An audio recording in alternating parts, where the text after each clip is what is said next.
Well, good morning, everyone.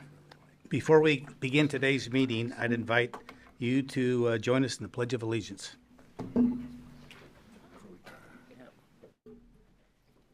I pledge allegiance to the flag of the United States of America, States of America, to the republic for which it stands, one nation, under God, indivisible, with liberty and justice for all.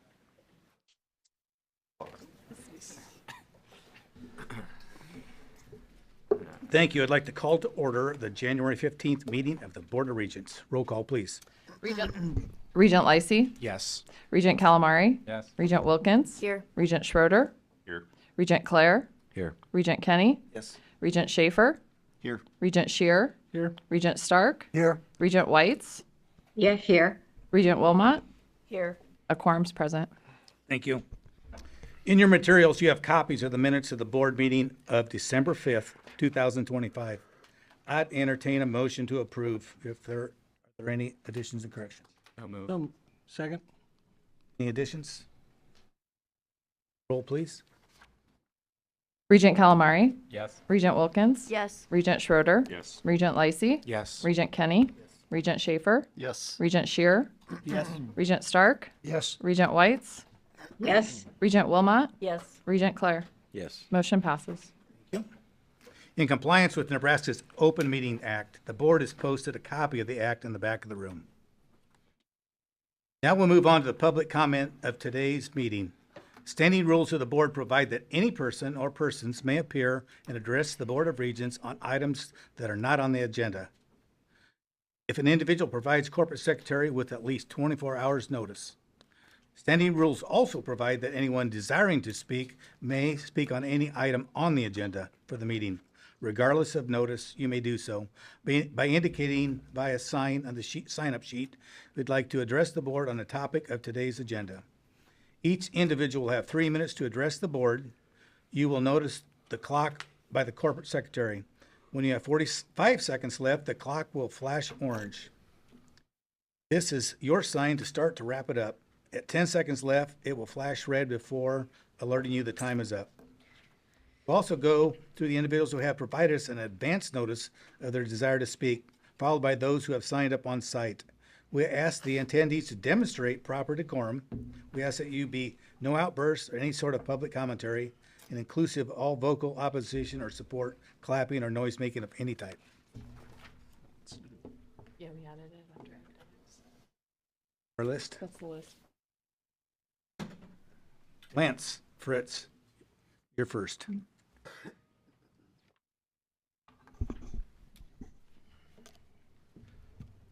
Thank you, Regent Kenny. Good morning, Regents. My name is Lance Fritz. I am the chair of the Board of Nebraska Medicine. I appreciate the opportunity to speak with you today. Nebraska Medicine has a long and proud history with the university, and our strong partnership has been beneficial to all of us. Our partnership requires transparency and, on occasion, direct communication, and it is in that spirit that I share the following with you today. The Nebraska Medicine Board of Directors opposes the transaction you are considering today. It's not the best interests of Nebraska Medicine, and it's not fully supportive of our mission. And despite our many requests over nearly a year to meet with you, we have been excluded from exercising our contractual right to be a part of the negotiation. We believe there are better paths forward that support Clarkson's exit while maintaining Nebraska Medicine's independence. And Nebraska Medicine's independence has been central to our success. It allows our board of directors, executives, and physician leaders to focus solely on our mission. The governing documents that were carefully crafted a decade ago created Nebraska Medicine as, quote, an independent, private, charitable, not-for-profit health system, end quote. Since 2016, we have operated independently to the benefits of our patients, providers, and community. Today, you propose to fundamentally change this structure without the detail necessary to evaluate its replacement. We're also concerned that the university's detailed plan to fund this $800 million transaction has not been shared with the public nor with Nebraska Medicine. Given what we have read or heard in public comments from the university, it appears you intend to use Nebraska Medicine's resources to fund the deal and perhaps continue using them to subsidize other university needs. Finally, Nebraska Medicine's operating agreement clearly describes when it and the partnership among our three organizations may be terminated. These contractual commitments were made precisely so that this type of sudden change couldn't happen. Given all three organizations must agree to a change in Nebraska Medicine's structure, Clarkson cannot unilaterally sell its membership to an out-of-state or for-profit entity. My request is this: reject this transaction. Meet with us to negotiate a change in membership that preserves Nebraska Medicine's independence. Nebraska Medicine has upheld its obligations under the operating agreement, and we're eager to partner with you on a better path forward. Thank you for your time. Thank you. Michael Ash.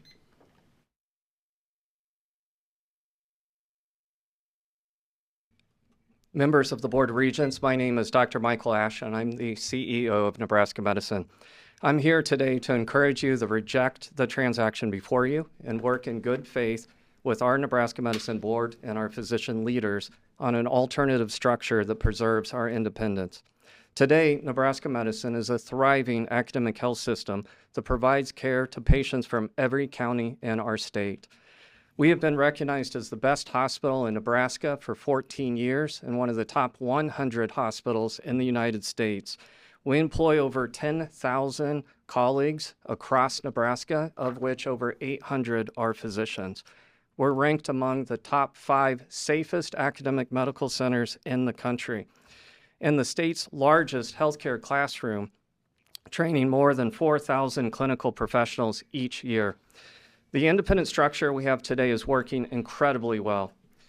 To the benefit of all Nebraskans, to date, Nebraska Medicine leadership has received no concrete evidence that the proposed transaction benefits patients, care teams, employees, or taxpayers.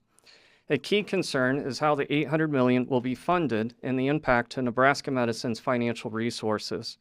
It's been shared publicly that once the university acquires Clarkson's buildings, it anticipates charging rent or potentially selling them to monetize the assets. Nebraska Medicine leases, maintains, and operates those hospitals and clinics. Charging additional rent would divert critical resources away from patient care, technology investments, new clinics, and services. It's also been shared publicly that the transaction proceeds the university envisions using Nebraska Medicine's financial resources to subsidize such cost as tuition. Nebraska Medicine's resources are best used to serve patients, care teams, and the communities who rely on us to deliver on our promise of serious medicine, extraordinary care. In just the last 2 years, we've reinvested heavily to expand access and care statewide, including bringing world-class cancer care to Western Nebraska and Kearney, deploying cutting-edge therapies that are unique to our region. Why would we risk changing something that's working so incredibly well? Together, Nebraska Medicine and the university have accomplished remarkable things. While we oppose the transaction being considered today, we are eager to work with you on a member substitution that would preserve Nebraska Medicine's independence through a 2-member structure that avoids out-of-state or for-profit entities. Let's protect Nebraska Medicine's mission, its independence, and the people that make this mission possible. Thank you. Thank you. Go and I apologize if I miss it, but Cogenberg? I'll take it. Tough one. That's okay. Bo Konigsberg. Hi. Good morning. I am an orthopedic surgeon at the Med Center. I am what you might call a lifer at the Med Center. I did my medical school at UNMC, did my residency in orthopedic surgery there, went away for a fellowship for a year and came back 17 years ago. I have every intention of spending my entire career there. I am deeply loyal to both the university and Nebraska Medicine, and I owe them so much. But I, along with many other physicians, are concerned about the proposed transaction, and I oppose it. So a point of pride for Nebraska Medicine is that we are physician-led. This deal was developed without the involvement or input of Nebraska Medicine's physician leaders or the Nebraska Medicine Board of Directors, which does include physician representation. This is concerning, underscores the risk of putting ultimate control and authority in the hands of those farthest away from the actual provision of care. Physicians are concerned about the future of Nebraska medicine. While having a physician as president of the university does provide assurances today, we have to think about creating an enduring structure. What this president and Board of Regents creates today could be changed by the next iteration of university leadership, when the university is a sole member. So what happens 3 or 5 or 10 years from now when there's a different Board of Regents or a different president? Dr. Gold did come to speak to us last week, and I appreciate that, and he promised us nothing would change material to how things are done in Nebraska medicine, and I take you at your word, and I believe that, and that is reassuring, but I don't know about the next president or the next Board of Regents. So when decisions about healthcare compete with other priorities, patients ultimately bear the burden. We risk losing the ability to recruit and retain physicians who care for them, to invest in technology and services, and to respond to urgent and emerging needs. Nebraskans have put their trust in us to make decisions in their best interest, and the current proposal puts their most important interests at risk. In fact, Nebraska medicine's current structure is working. We have seen so much improvement for the citizens of Nebraska since I started medical school in 1997 when things did change, but so much has been done, and there's so much more we could do if we're allowed to continue on the trajectory we've been on. As the sole member of Nebraska medicine, the Board of Regents at the end of the day would have ultimate control over Nebraska medicine's resources. My colleagues who have come from university-controlled healthcare systems share stories of budget shortfalls, loss of workforce, and barriers of bureaucracy. So Regents, I ask that you reject this proposed transaction, work with Nebraska Medicine's Board of Physician Leaders, develop a better path forward, one that protects Nebraska medicine's independence, physicians, and our community. Thank you. Thank you. Jim Linder.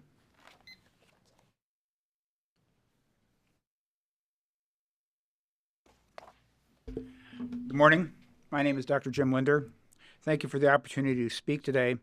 My colleagues have addressed important concerns, so I will use my time to share the unique administrative history I have with this institution. I was there at the beginning. In 1998, I was interim dean of the College of Medicine when Clarkson Hospital and University Hospital were merging to form the Nebraska Medical Center. Fast forward to 2012. Executives of the hospital began the process of merging the Nebraska Medical Center with the Bellevue Medical Center and the University Physicians Group. That led to, in 2014 to 2016, when I was appointed by Dr. J.B. Milliken to represent a group forming the governance documents of Nebraska medicine. At that time, Dr. Jeff Gold and I were 2 of the 4 people who represented the university. During part of that time, I was actually interim president of the university, and assure you that a key provision of the university's participation in this process was a membership structure that would not change unless there was a unanimous vote of the Regents, Clarkson, and the Nebraska Medicine Board. This assured guardrails that would prevent the kind of sudden, non-mutual restructuring now proposed. So we finished the pandemic, and the agreements that were, in 2016, the University of Clarkson and Nebraska Medicine signed a series of documents, including the successor joint operating agreement and a long-term lease. The joint operating agreement required unanimity to change the membership structure, and in the lease, the parties agreed that the facilities would be used for clinical, research, and education purposes, rent-free. The Regents' proposal to monetize this land runs counter to our prior agreement. From 2016 until 2025, I was on the board of Nebraska Medicine and began as CEO in 2018. The structure of Nebraska Medicine has worked exceptionally well, recruiting talent, building trust with donors, achieving national recognition for quality, life-saving programs, and community service. In 2019, Nebraska Medicine began communicating Project Next because we believed a new hospital facility was needed. That has become Project Health. Nebraska Medicine's commitment to the project has not changed. Fast forward, after the pandemic, I was invited in the summer of '24 to attend a meeting where Regent Schaefer and Jim Landon, board chair of CRHS, agreed to work with the university toward buying out the membership interest of CRHS. Neither CRHS or the university indicated Nebraska Medicine would be cut out of this process. Fast forward to the beginning of '25, Nebraska Medicine was advised that the Regents and CRHS were moving toward a transaction, but to date, Nebraska Medicine has not been meaningfully engaged despite our many requests to do so with the Regents and Clarkson. While some details of the proposed transaction were shared during a December 17th Thank you. Your time is up. Ashley Ferens.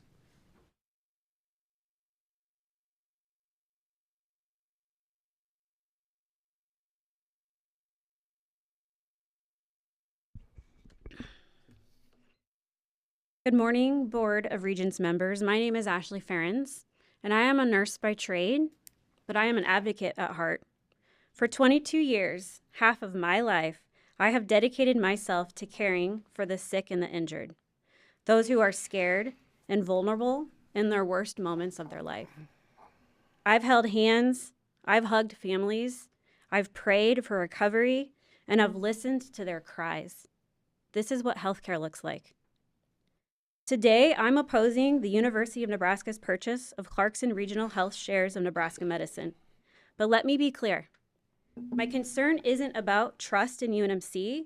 It's about maintaining checks and balances of power and decision-making that has great impact on our community and saving lives. As a nurse and advocate, it is my job, it is my North Star, it's my responsibility to protect the patients at Nebraska Medicine. My largest concern with this transaction lies in competition for funding. Nebraska residents are watching as budget cuts strain the university system. The university system needs financial support. The mission statement reflects the focus on excellent education for students and research. The university's priority is to protect the students. My job is to protect the patients. I've seen this competition firsthand. In one initiative, challenges with university partners forced us to seek other funding. I've helped secure $8 million in programming outside of the standing budget. Yet repeatedly I heard, you can't compete with university priorities. Program development funds, you're competing. Grant applications, you're competing. Congressional earmarks, you're competing. If the university system takes full control of Nebraska Medicine, will we always have to compete? Will our needs to care for patients and make evidence-based decisions, cutting-edge medical advancements, will we have to compete? I believe this proposal has good intentions to keep our healthcare system owned by local partners, but full ownership creates an unequal power dynamic that does not foster balanced decision-making to provide the best healthcare for our community. So when you enter your vote, I ask you to consider the options. Consider what a balanced hierarchy of power and decision-making dynamics look like. Remember this moment. Remember my request as a nurse and an advocate to keep Nebraska Medicine the ability to advocate and to protect the patients of Nebraska. Don't make the Thank easy you. Your choice, time is up. make the right one. Thank you. Thank you. Andrea Nebel. Thank you. Clarkson College is a hospital-affiliated, private, nonprofit higher education institution solely incorporated with Nebraska Medicine. I'm Andrea Nebel, the president and CEO, with honor of serving in a variety of roles at the college for over 22 years. I am also a physical therapist and serve as a Higher Learning Commission peer reviewer. Even with the many roles we all have and hats we wear, we fundamentally know that education and healthcare are important. I understand the freedoms of all parties involved in this situation, and yet my job as president is to protect the best interests of Clarkson College and advocate for and support the thousands of students, learners, alumni, faculty, and staff we serve. That is why you must know this unfortunate situation playing out on social media and the news has caused confusion and unintended consequences for healthcare education and workforce development in Nebraska. Constituents do not understand the difference between Clarkson Regional Health Services and Clarkson College, and the public comment that the university might sunset us in 5 years is inaccurate and insensitive to the governance of all institutions. The 13 private nonprofit higher education institutions in Nebraska are an important option for students and a critical healthcare workforce pipeline. pipeline, of which Clarkson College is the largest hospital-affiliated college and third largest provider in distance education. Clarkson College was the first nursing school in the state, founded in 1888 from the hospital started by Bishop Clarkson and his wife Meliora. We have been building relationships ever since with seamless career paths for all Nebraska's community colleges, innovative 3D and simulation services, and employee and family scholarships for founding and community partners. Even without scholarships, the cost of attendance at Clarkson College is less than the cost of attendance at the university. Clarkson College is also unique in that its average age of enrollment is 26, serving many second career, transfer students, and working families. We enroll and graduate students 3 times per year and annually serve approximately 1,200 degree-seeking students, 80% from Nebraska.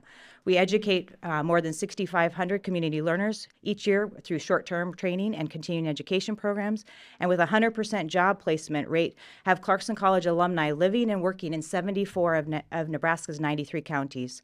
Unfortunately, the public materials describing the proposed transaction do not provide any clear indication of what happens to the land, buildings, or development assets connected to Clarkson College, which is a potential institutional risk to the perpetuity of the critical services we provide.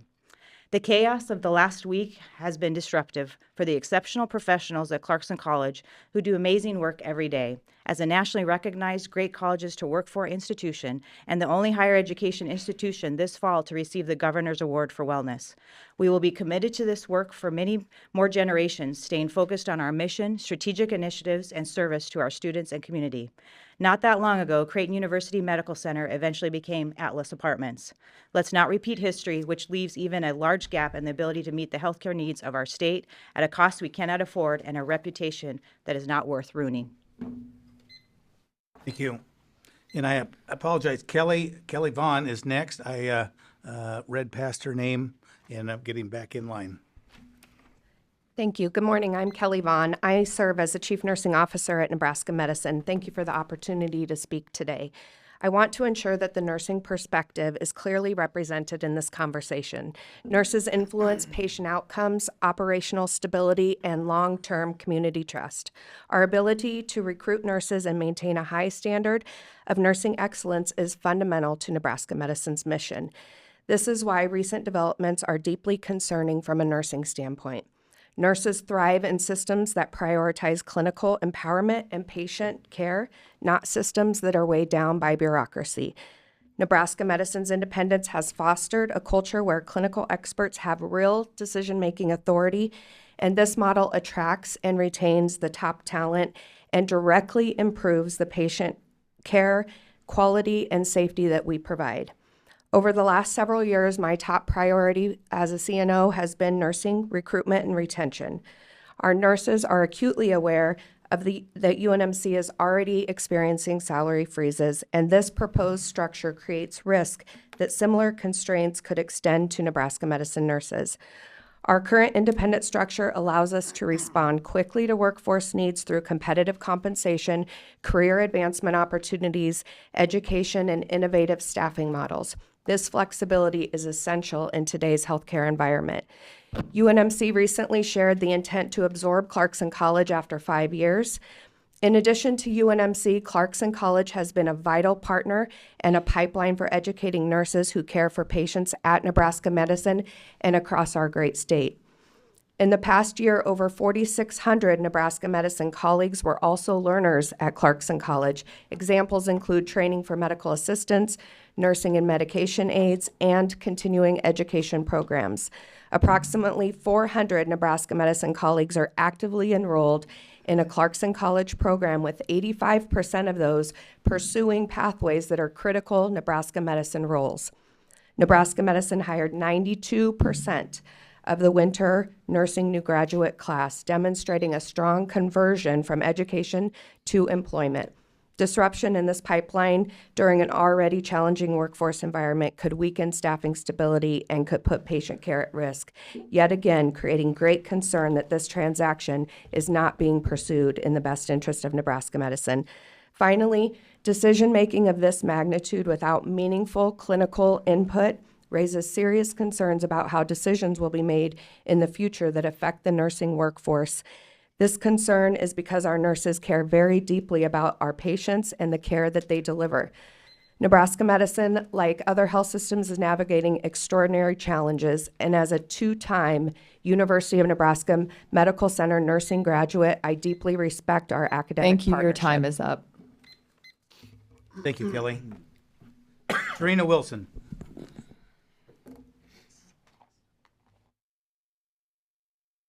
Thank you for the opportunity to speak on behalf of Clarkson College. My name is Serena Wilson, and I'm the current Student Senate President at Clarkson College and the Nebraska State Student Nurses Association President as well. I'm a senior undergraduate nursing student, and I also work part-time as a student nurse technician at another healthcare system in the area. We have a special culture, and it is important that everyone knows that the news the past couple of weeks has been disturbing. Anyone that knows our students, faculty, and staff at Clarkson College also knows we will stay focused on what is best for our students and our patients.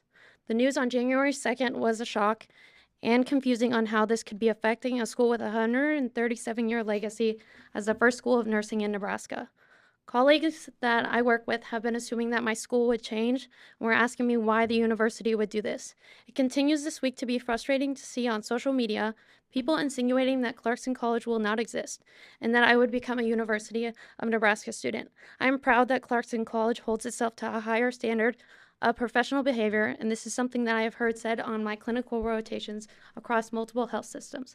It is unfair to have Clarkson College have to suffer unforeseen consequences to its name and reputation because of the confusion this announcement and the continued news stories have caused. I chose Clarkson College because it was recommended for its reputation. The culture is truly unlike any other schools I have attended. Everyone says hello, which makes faculty, staff, and other students approachable. They are there to help you reach your dreams and goals and are excited to see you achieve success. They do not make students feel like they have to fit a certain persona, but you can truly be whatever you want to be. An example is a recent nursing student shared with me that she decided they did not want to be a nurse anymore, but Clarkson College was there to help them join the radiography program instead of just letting them withdraw. The student advisors and professors support students along their journey and get to know us well. You are not just a number, and I truly feel like Clarkson College is a family. Clarkson College provides so many resources for students, from food pantries to tutors, and it is sad to me that this proposed transaction is how money would be spent, when there could be so many better ways to support future healthcare professionals and patients. As a student worker in the emergency room, because of the cuts already to healthcare insurance for so many people, they cannot afford medicine to fight even a basic infection. I witnessed how patients overly rely on emergency room preventative care because they cannot go or do not have access to a primary care provider. At Clarkson College, all academic programs are in healthcare fields to help close this gap for Nebraska. I will graduate this spring and work as a nurse, but love Clarkson College so much that I want to become a family nurse practitioner. I want to assure everyone that Clarkson College will not change who we are and will stay mission-driven. I urge the Board of Regents to oppose this transaction and refocus their energy on continuing to support student choices in higher education, as well as avoid our medical systems from becoming monopolized under state control. Thank you. Thank you, Serena. Ross Dixon.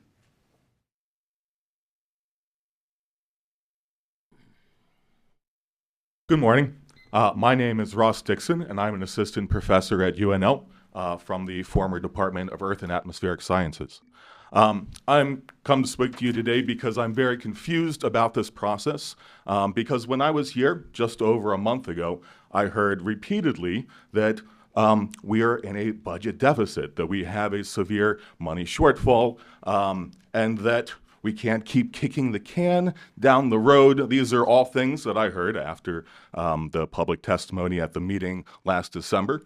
And so I'm a bit concerned that suddenly there is $1 million to pay off a chancellor who never bothered to meet with his committees, wasn't even willing to show up in person to give awards, and that there's almost $1 billion available to buy a hospital. So I'm very perplexed by this whole thing. I suspect you will say it's because of revenue and profit, right? But this was not something that was considered when departments were slated for elimination.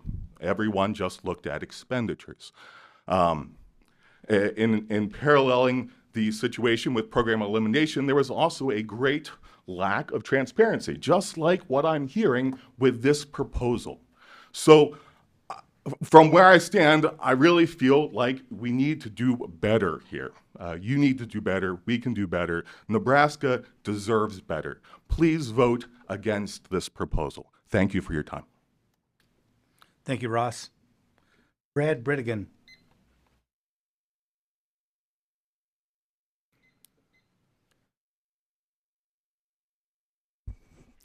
Good morning. My name is Brad Britigan. I have the honor of serving as the Dean of the UNMC College of Medicine since July 2011. In that role, I also serve as an ex officio non-voting member of the Nebraska Medicine Board. That said, my comments today reflect my personal views only. Prior to joining UNMC, I held faculty and leadership positions at two other public academic health science centers, University of Cincinnati and the University of Iowa. And it's also worth noting that in 2013, I co-chaired the committee that developed the operational and governance framework for Nebraska Medicine, and from 2014 to 2016 served as its interim president. The current two-member Governance of Nebraska Medicine and its 501c3 status with a delegated board conferred with independent decision-making authority has been a key to advancing healthcare in Nebraska, as well as the research and education missions of UNMC and the College of Medicine. Clarkson Regional Health Service has opted to exercise its right to withdraw from membership of Nebraska Medicine, and as per the initial governance documents, the Board of Regents can become the sole member. If carefully and thoughtfully carried out, such single membership could benefit both UNMC and Nebraska Medicine, its patients, and the citizens of Nebraska by further enhancing the alignment of the talent and resources of both entities. Eliminating the need to seek approval of two separate members could also expedite efficiency of decision-making for Nebraska Medicine. However, legitimate questions and concerns have been raised and well publicized over the last 2 weeks regarding the potential for single university membership to result in deleterious consequences to both Nebraska Medicine and the UNMC College of Medicine. President Gold has provided assurance that single university membership would not substantially change the governance authority of the Nebraska Medicine Board, and the Nebraska Medicine resources and operational decision-making would stay under its authority. I agree that maintaining Nebraska Medicine's 501c3 status and the current governance structure mitigate nearly all the risks that have been mentioned. Dr. Gold has also outlined a funding plan that has and will not assured us that will not compromise the financial position of the University of Nebraska or Nebraska Medicine. And I have to take him at his word, but we'll await the details before rendering a final opinion. Nevertheless, the transition to sole university membership will require new governance documents, opening the potential for change in governance or operational decision-making that could permit one or more of the negative consequences noted to occur. However, if the Board of Regents decides not to move forward, CRHS will turn to alternative buyers. To me, uncertainty about this is as much of a concern. In conclusion, I support the Board of Regents' approval of the membership proposal and term sheet related to the Thank Nebraska you. Your Medicine. time's up. Thank you. Jordan Warchall. Good morning. My name is Dr. Jordan Warcall, and I'm an associate professor of emergency medicine at UNMC and attending physician in the ER at Nebraska Medicine. I'm also president of the UNMC Faculty Senate, and I want to be clear that my comments today are my own, but are informed by my conversations with faculty at UNMC. I personally support the Board of Regents in purchasing Clarkson Regional Health System's interest in Nebraska Medicine.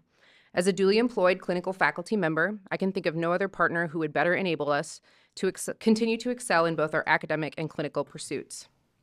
Nebraska Medicine touts UNMC as its academic partner, and it makes sense from an academic health system perspective to be fully aligned with the academic parent. That alignment allows us to further our shared mission to improve and invest in healthcare across the state and beyond, build the state's workforce, and expand and enhance clinical care for Nebraskans, as we've done from Omaha to Grand Island to Kearney and through academic programs that stretch to Scottsbluff.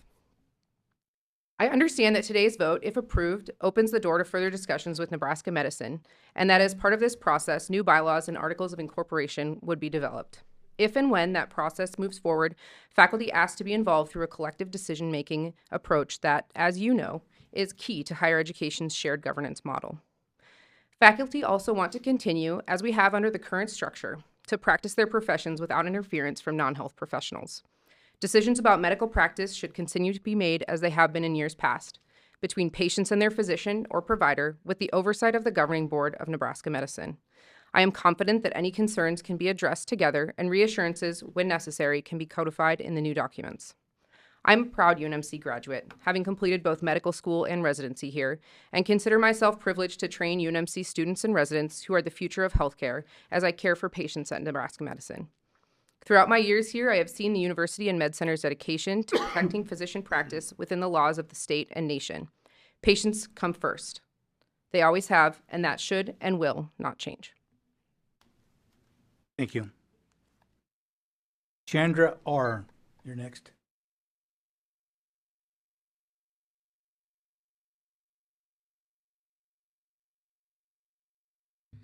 Good morning. My name is Chandra Arya. I'm a surgical oncologist, and I'm duly employed at UNMC and Nebraska Medicine. I've been in Nebraska for almost 19 years. I know the good life and Nebraska's values rooted in pragmatism and greater good. As a cancer surgeon employed by Nebraska Medicine, I've operated on many patients and shared their highs and lows. As an employee of UNMC, I have the honor of serving as the Senior Associate Dean for Graduate Medical Education, and through that office, we oversee close to 100 graduate medical education training programs. And for those that are not aware, graduate medical education is that part of education that happens between medical school and before physicians go into practice. As a point of reference, there are about 903 other institutions like UNMC and Nebraska Medicine of varying sizes across the country that train physicians. What most may not know, but is a point of pride for us, is that we train more physicians than 94% of all those 903 institutions in the nation. All of this is possible because of many reasons, but some that come to my mind right away. One of them is the amazing collaborative and symbiotic relationship between Nebraska Medicine and UNMC. The amazing support we get from Nebraska Medicine and UNMC, and the independent governance of Nebraska Medicine. None of what we do would be possible without all of this. Now here we are, because one of the partners wants to opt out, and change can always be bad. Whatever we agree on or not, one thing I think we all want to agree is not to change this upward trajectory of success for both UNMC and Nebraska Medicine. Otherwise, we may become game for mergers and acquisitions or commercial private entity from distant parts of the country. Now we get to know that commercial private equity is associated with worse outcomes such as increased mortality rates, increased infections, falls, and lower patient satisfaction. So here we are now deciding the future course of one of the best healthcare systems in the nation, and would like to keep it that way by ensuring the continued collaboration, independent governance of Nebraska Medicine, and robust physician involvement for the benefit of both UNMC and Nebraska Medicine. As an eternal optimist, I think this will all work out well because we're all friends inside this room and outside the room, and I have deep faith in the good intentions of everyone. Thank you, everyone, for your support for keeping Nebraska Medicine as one of the best healthcare systems in the nation. Thank you. Thank you. Joanne Sweezy.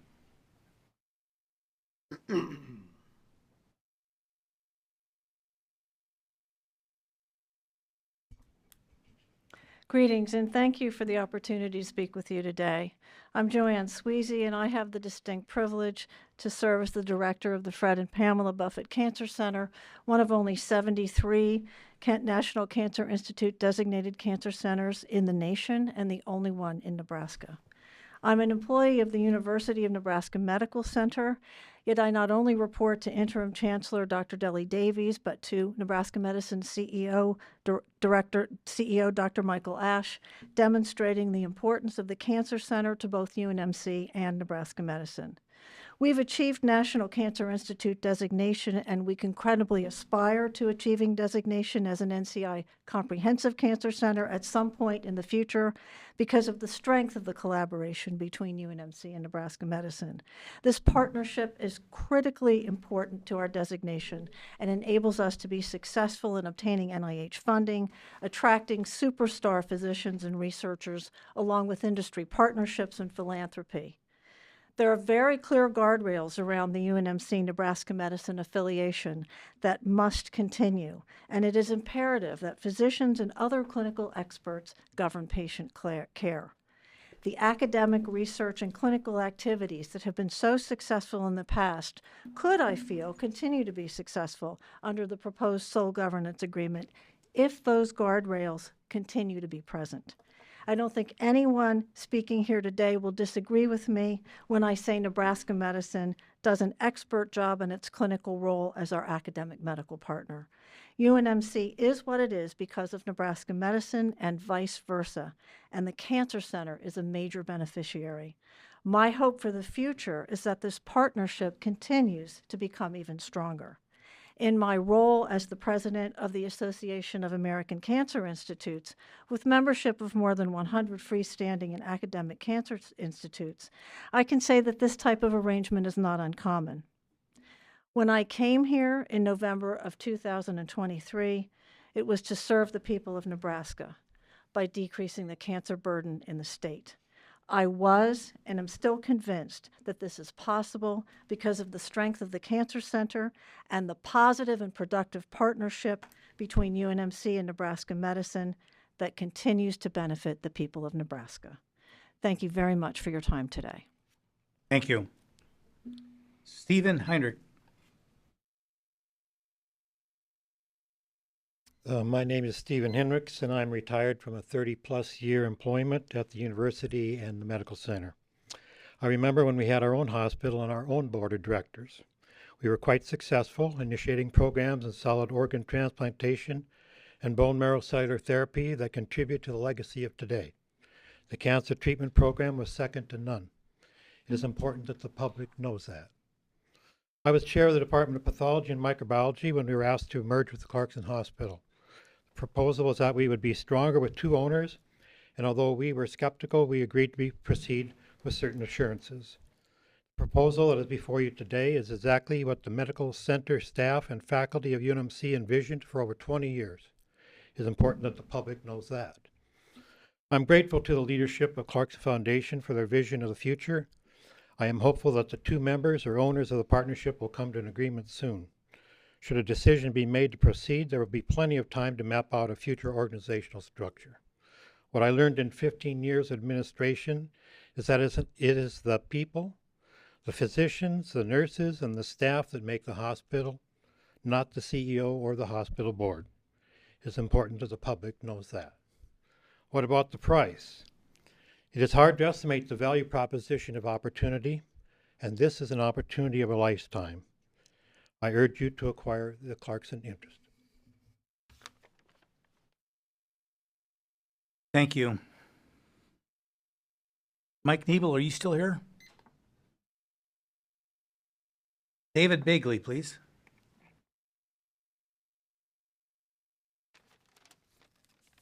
Good morning, Regents. I'm David Bagley. I'm from Omaha, and I'm a lawyer. Apparently, this is a done deal per Regent Kenny's comment in the newspaper, and Dr. Gold has the votes. Listening to Mr. Fritz and Dr. Linder, I can tell you that you're probably buying yourself a lawsuit if you are not buying, you're just going to be in a lawsuit over this deal. And from what I've heard, this is a very hinky, odd deal, which is really kind of hard to figure out in a way. But what is this deal really about? It's really about money and power. Part of that is to crush the competition from CHI and Methodist. Per the term sheet, Clarkson is going to get $500 million. Also in the term sheet, they cannot compete in healthcare 100 miles from 42nd and Dewey. So what are they going to do with that $500 million? Well, I suggest that they give all or some of it to Creighton University. Creighton University has competed very successfully against the University of Nebraska School of Medicine. And Creighton University, from zero, you may not know this, but they have a hospital and a medical school and nursing school in Phoenix. And that $500 million will go a long way to cure people, treat people, and educate new doctors. Now, what is in the paper it said this is the deal of the century per Dr. Gold. It's 50 cents on the dollar. So what are they going to do with the cash flow? And I'm sure this thing, you've got the assets to collateralize and borrow the money. But what I suggest and I think is going to happen is Dr. Gold is going to build an empire of mostly useless research. Useless is a harsh word, but in the fall of 2021, the top doctors at UNMC told the school kids across the state of Nebraska, you got to continue to wear masks. It's been established that by that time it was completely worthless. Dr. Gold has, in my opinion, extremely poor judgment. And what I will bring to your attention is the horrible, horrible thing where at UNMC they were doing gender-affirming care. They were making mentally ill kids lifetime medical patients, and that never, ever should have happened. That was deeply immoral, and the unicameral had to stop you. So I don't trust Dr. Gold. I think he has bad judgment, and I don't think you should approve this deal. Thank you very much. Thank you. Bill Lydiot.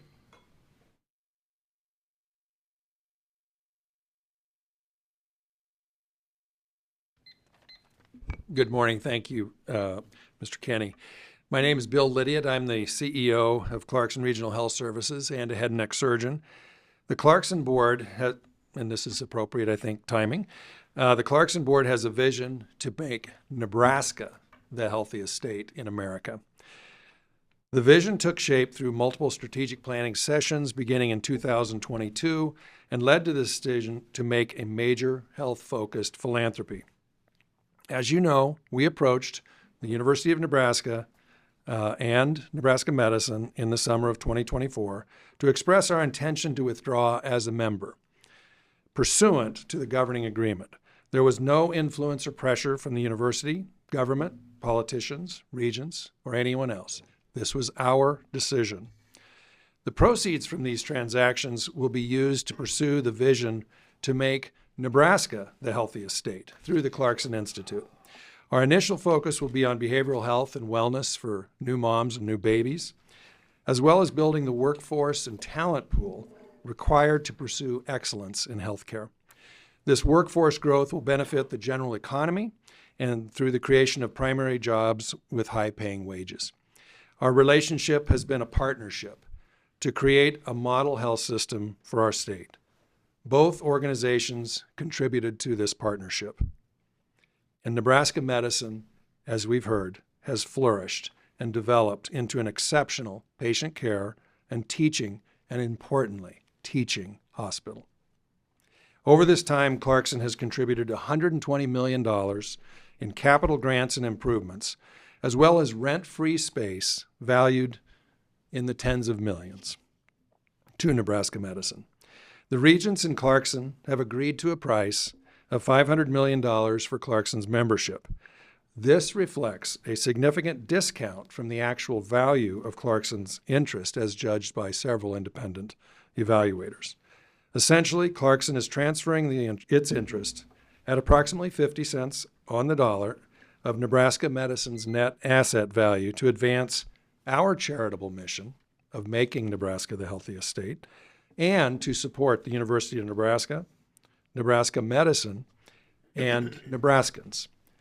The real estate owned by Clarkson has a fair market value appraisal which accounts for depreciation, age, condition of the property, and also includes undeveloped land along Dodge Street. Clarkson will also make a transformational donation of $200 million to Project Health. The purpose of that is to improve the health of Nebraskans. I, too, am a lifelong Nebraskan and a proud alumnus. I urge you to vote for this transaction. Thank you. Thank you. Sarah Zuckerman.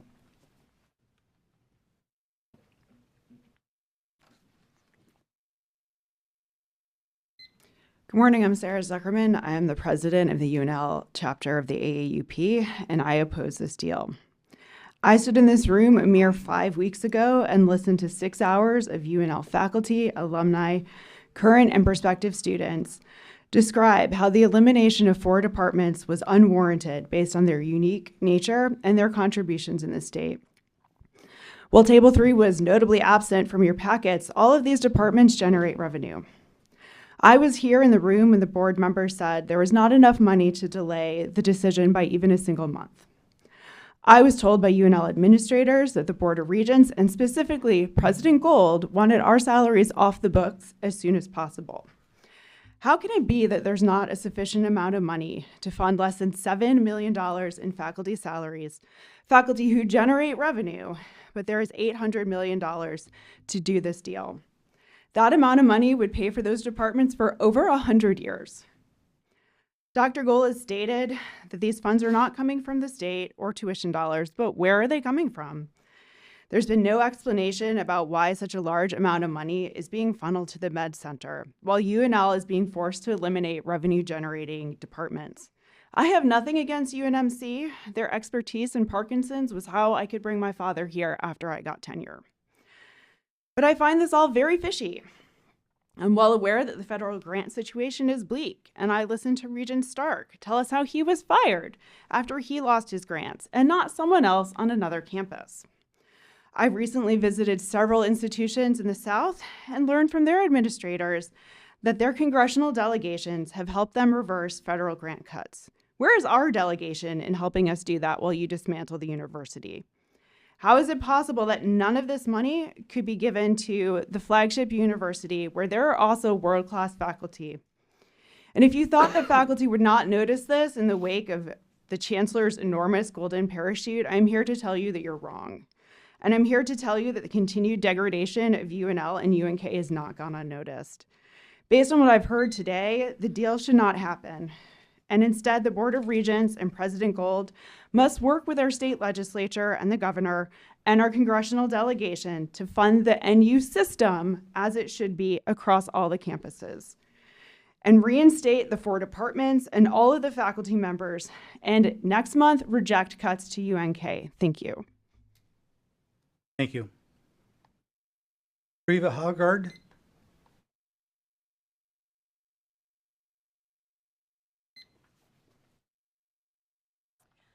Good morning, Board of Regents. My name is Treva Haugard. I'm the Executive Director of the Council of Nebraska Independent Colleges. I want to express our strong support for Clarkson College as a valued member institution and a vital contributor to our Nebraska's higher education and healthcare workforce. Clarkson College is a private higher education institution solely incorporated with Nebraska Medicine that educates more than 1,100 students, preparing graduates to meet critical workforce needs across the state.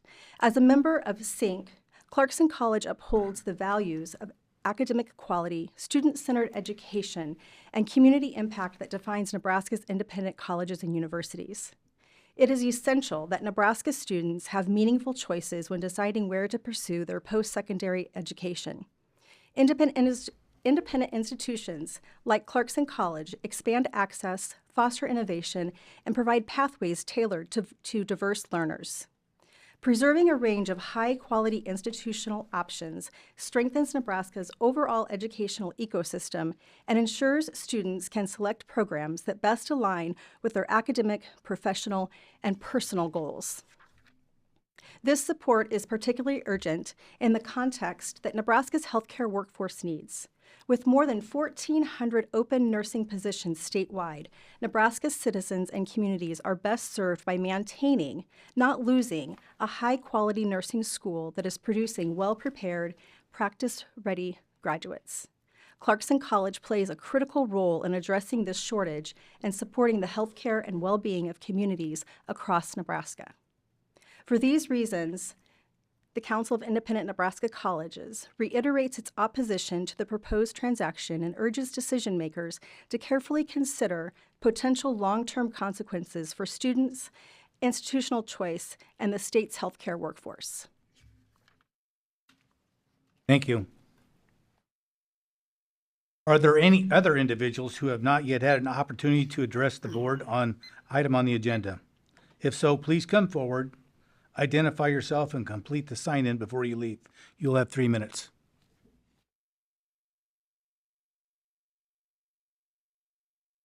There being no other persons wishing to comment, I declare the opportunity to public comment closed.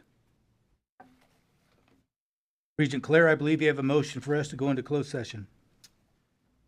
I move that the Board of Regents go into closed session as authorized by. I move that the Board of Regents go into closed session as authorized by Section 84-1410 of the Nebraska Revised Statutes for the protection of the public interest and to prevent needless injury to the reputation of persons who have not requested a public hearing for the purpose of holding this discussion limited to the following subject: matters involving a real estate transaction. Second.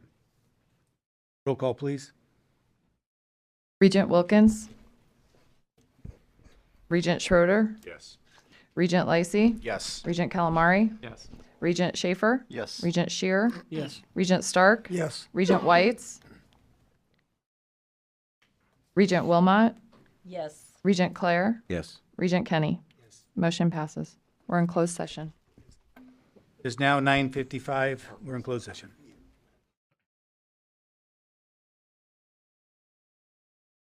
We are in open session now, and Tim has another motion. Tim? Oh, it's a corrective motion. So I move that the Board of Regents go into closed session as authorized by Section 84-1410 of the Revised Statutes of Nebraska for the protection of the public interest and to prevent needless injury to the reputation of persons who have not requested a public hearing for the purpose of holding a discussion regarding the following subjects: matters involving real estate and membership substitution transactions and litigation which is imminent as evidenced by communication of a claim or threat of litigation against the Board of Regents. Second. Motion's been made and second. Any comments? Not roll call vote? Regent Schroeder. Yes. Regent Lacey. Yes. Regent Calamari. Yes. Regent Wilkins. Yes. Regent Schaefer. Yes. Regent Shear. Yes. Regent Stark. Yes. Regent Whites. Yes. Regent Wilmot. Yes. Regent Claire. Yes. Regent Kenny. Yes. Motion passes. We're in closed session.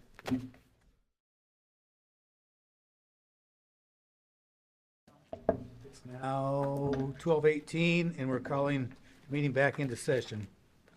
Before I turn it over to Dr. Gold, I'd like to welcome Kathy Anderson to the table and welcome and nothing like a fun, exciting first meeting, Kathy.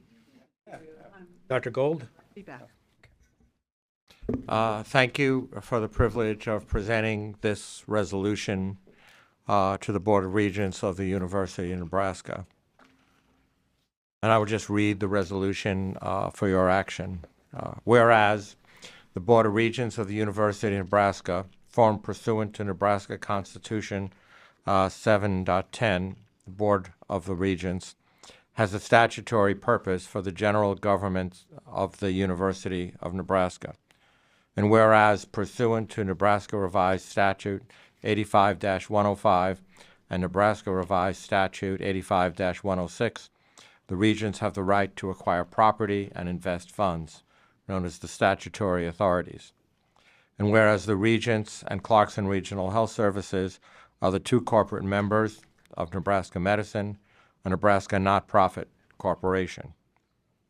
And whereas CRHS has informed the Regents and Nebraska Medicine that it wants to exercise its rights under Nebraska law to resign as a member, leaving the Regents as the sole member of Nebraska Medicine, which could put Nebraska Medicine on a path of full alignment with the University of Nebraska medical centers, colleges of medicine, allied health professions, dentistry, nursing, pharmacy, public health, the Eppley Institute for Research in Cancer and Allied Diseases, the Fred and Pamela Buffett Cancer Center, and the Monroe Meyer Institute, a development that would be beneficial for the state of Nebraska, and a development that would allow Nebraska Medicine to have a governance structure similar to many of the peer institutions in our Big Ten Conference across the nation, including institutions such as the University of Michigan, the Ohio State University, the University of Iowa, the University of Texas, and others. And whereas, in furtherance of the statutory authorities and pursuant to meetings of the Regents on October 4th, 2024, January 10th, 2025, the Regents and CRHS entered into a non-binding letter of intent dated January 27th, 2025, as extended and amended, which sets forth the terms and conditions of a potential transaction pursuant to which the Regents would become the sole member of Nebraska Medicine, known as the, quote, proposed transaction, unquote. And whereas the proposed transaction would be effectuated pursuant to and in accordance with the term sheet attached hereto as Exhibit A, which discusses execution of several agreements, including without limitation, A, the change of membership agreement between the Regents and CRHS, which would effectuate the withdrawal of CRHS as a member of Nebraska Medicine, the CMA, B, certain real estate purchase and sale agreements by and between the Regents and CRHS, whereby CRHS will sell certain land and buildings owned by CRHS to the Regents, aka the real estate PSAs, and any and all other documents or filings deemed necessary or appropriate by the authorized officers as defined below in order to consummate the proposed transaction, including but not limited to a donation agreement, a termination and release agreement, and/or corporate minutes and related members of the Board of Directors and Regents resolutions and minutes collectively within the CMA and the real estate PSAs, known as, quote, the definitive agreements, unquote. And whereas the Regents desire to authorize and approve the execution of the definitive agreements and the consummation of the proposed transaction, and whereas between its meetings on October 4th, 2024 and January 10th, 2025, and then again on November 21st, 2025 and December 5th, 2025, the Regents have devoted significant time to a review of the proposed transaction, including presentations by counsel, which presentations were then followed by in-depth questions and answers, all of which were provided the Regents with the information and time that they would need to fully consider the proposed transaction at this meeting. And whereas the Regents have reviewed and considered the terms and provisions of the term sheet, and also in this meeting have reviewed and discussed the proposed transactions, including reviewing the most current drafts of the definitive agreements and a number of issues related to the definitive agreements and any and all steps necessary to appropriate to consummate the proposed transaction by encouraging and engaging in an actual page turn of the CMA and the real estate PSAs with counsel for the Regents, and by engaging in thorough discussion of the issues and matters necessary or appropriate to consummate the proposed transaction, and deems each of the foregoing and the proposed transaction advisable and in the best interest of the Regents, Nebraska Medicine, and the state of Nebraska. And now therefore be it resolved that the Board of Regents hereby authorizes and approves the proposed transaction and hereby authorizes the execution, delivery, and performance of the definitive agreements. Be it further resolved that the Chair of the Board of Regents of the University of Nebraska, Mr. Paul R. Kenny, and any other such officers of the university as appointed by the Chair, known as the authorized officer, and collectively with any appointees, known as the authorized officers, are hereby authorized and directed in the name and behalf of the Regents to pursue, negotiate, finalize, execute, and deliver the definitive agreements consistent with the general terms and conditions that have been presented, summarized, and provided to the Regents at this meeting, to fully negotiate any changes to the definitive agreements consistent with the conversations at this meeting and the matters discussed at this meeting of the Regents both in connection with the term sheet, but also in connection with the turn page of the CMA and the real estate PSAs, and any other changes, additions, modifications, and amendments of the definitive agreements, such as authorized officers may deem necessary or appropriate, the execution and delivery thereof by such authorized officers to be conclusive evidence of the approval thereof by such authorized officers. Be it further resolved that each of the authorized officers be and hereby is authorized and directed in the name and behalf of the Regents to take or cause to be taken any and all such other actions as any authorized officer may deem necessary or appropriate in connection with or without incidental to the consummation and carrying into effect those resolutions and the proposed transaction, including the execution, acknowledgement, and delivery of the definitive agreements and any and all instruments, certificates, or documents that, in the opinion of the authorized officers, may be reasonably required or otherwise considered by any authorized officers to be necessary or appropriate in order to effectuate the intent of these resolutions without any need or requirement for the authorized officer to obtain any further authority or approval by this board. And finally, be it further resolved that the approval of such matters at this meeting shall occur in open session on today, January 15th, 2026, and that all actions of the board and the authorized officers with respect to all of these matters are hereby approved, ratified, and affirmed. Regent Kinney, I turn it back to you. Thank you, Dr. Gold. Is there a motion to approve this resolution? So moved. Second. Second. Barb, you want to make a motion? Yes, I would like to propose this motion, and I will tell you that for me, this is a very important moment in our university life and in the state of Nebraska's life and all of the people here. And I want to thank all the people that have come to talk about it. I've had thousands of emails. I know my colleagues have as well. I want you to know that we have all taken this very seriously and have all studied and read the many opinions and thoughts that are coming to us from you. And I want to tell you that as a lifelong Nebraskan, born in Lincoln at Lincoln General Hospital, spending most of my 77 years in this state, that I have watched the incredible growth in terms of our state's economy, our state's commitment to the healthcare, not only of our state, but of the whole country. And we saw that during Ebola. We saw that during COVID. We have a commitment to healthcare and the well-being of every resident in the state of Nebraska and beyond. And I believe that what needs to happen here, it has to be in the best interest of that continuing health care.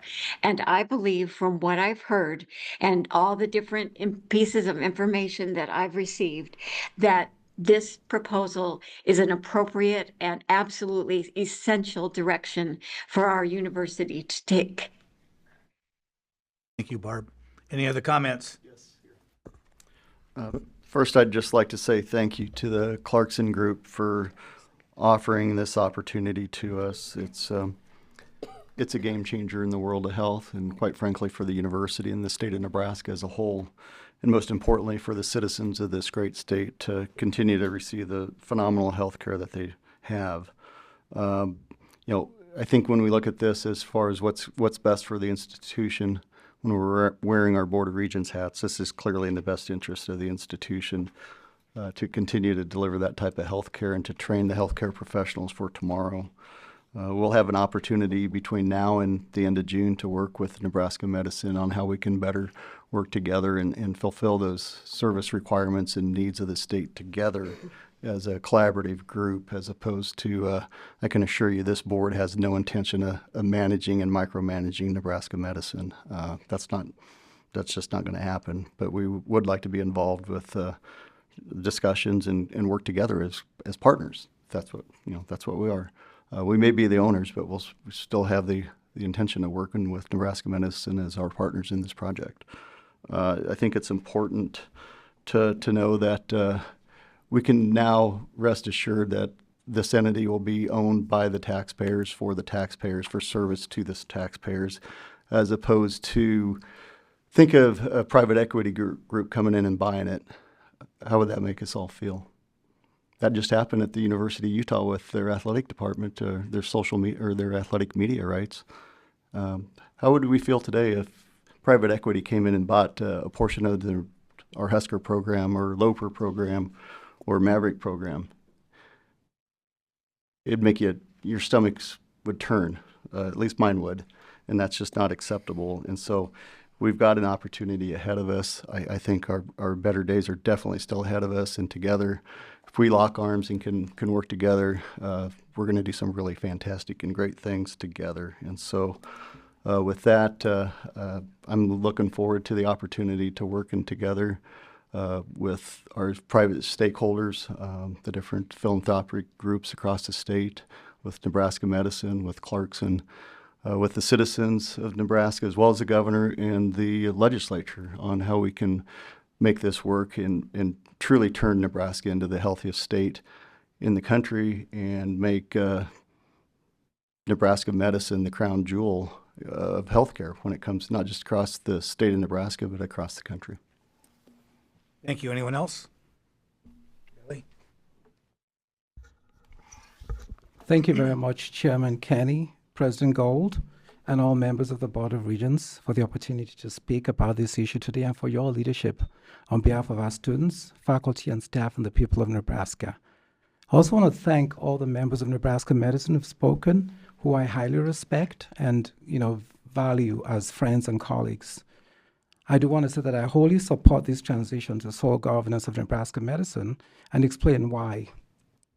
We're at an historic and critical inflection point for UNMC, Nebraska Medicine, and the future of healthcare in our state.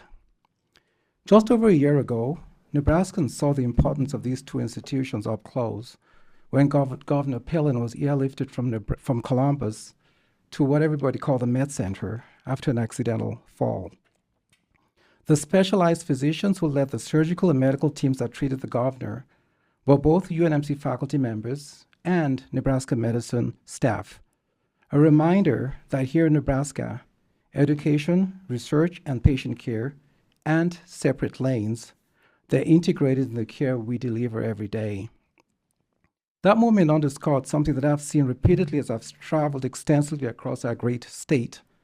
The Med Center, as we are known, serves as a critical resource, as the last hope for complex, specialized care that patients may not be able to access anywhere else in Nebraska, and most Nebraskans see us as one.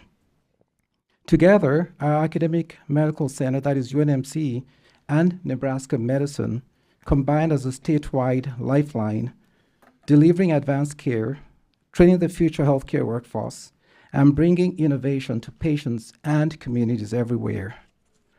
We are Nebraska Medicine UNMC. We share the same logo. We share the same mission statement. And we share the exact same values. Virtually all the physicians who work at Nebraska Medicine are UNMC faculty. Our facilities are intermingled. Our faculty, staff, and students depend on each other. Together, UNMC and Nebraska Medicine are Nebraska's largest employers, employing directly or indirectly 55,000 Nebraskans, with an annual economic impact of $7 billion.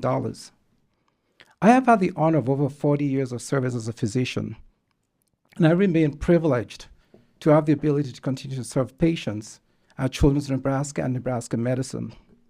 I've also had the blessings of decades of a background in business and healthcare management, and I've served on the boards of directors of numerous great institutions and organizations during my career, including on the board of Nebraska Medicine during the past 18 months of serving as interim chancellor of UNMC.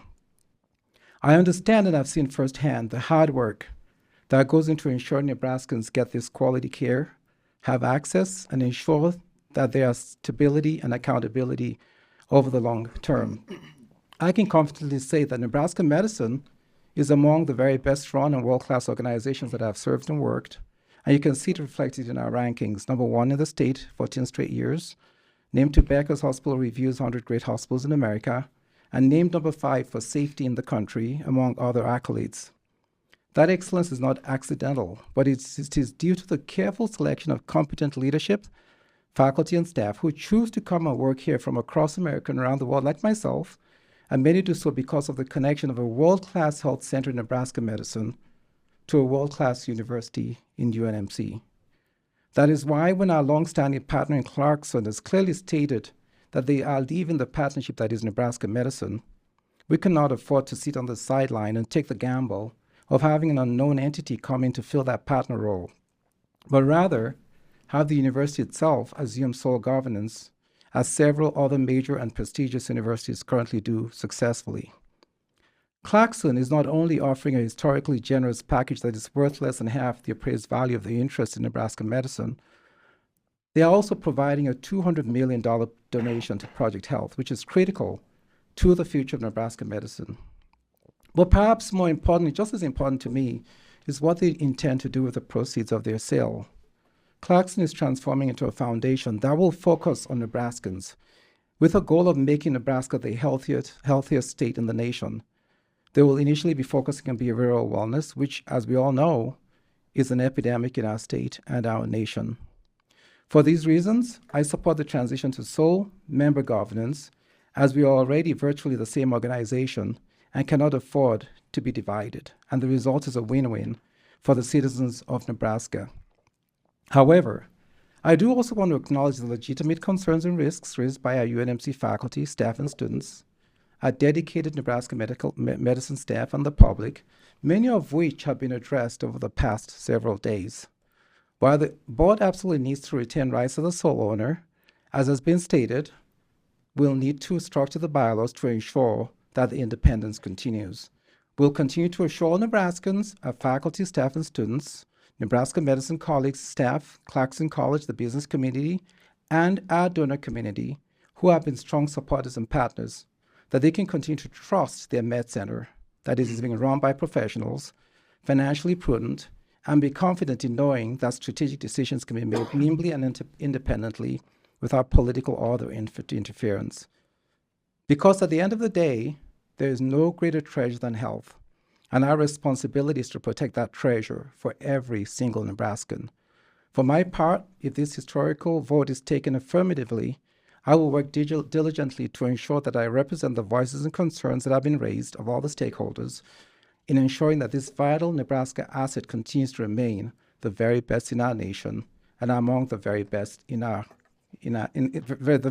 state and among the very best in our nation. Thank you very much. Thank you, Chancellor. Anyone else? I would like to make a comment. I've had the opportunity a few times to actually join Dr. Davies as he's gone around the state and talk to some of the various communities about the needs that they have and the partnerships that can be forged between UNMC and Nebraska Medicine. And that's been a great experience. I was a little, and I do know that everywhere we went, UNMC and Nebraska Medicine is seen as one. They don't see any division there, and I would never want to see a division there. And it was a little surprising to me in many of the comments and phone calls that I received that individuals saw this as a state takeover because we're kind of all one. And I want to thank everyone that has reached out to me over the last few weeks. There was a variety of ideas, thoughts, feelings, but it did give an opportunity to hear what the concerns were and to be able to communicate. And I definitely want to make sure that we continue to, I don't have the medical background. I don't want to run Nebraska Medicine, but I want to have it to where a board that knows what's going on can run that, and that's what we're trying to come up with and make sure that everything's in line with that one mission statement, the one set of goals for the betterment of Nebraska.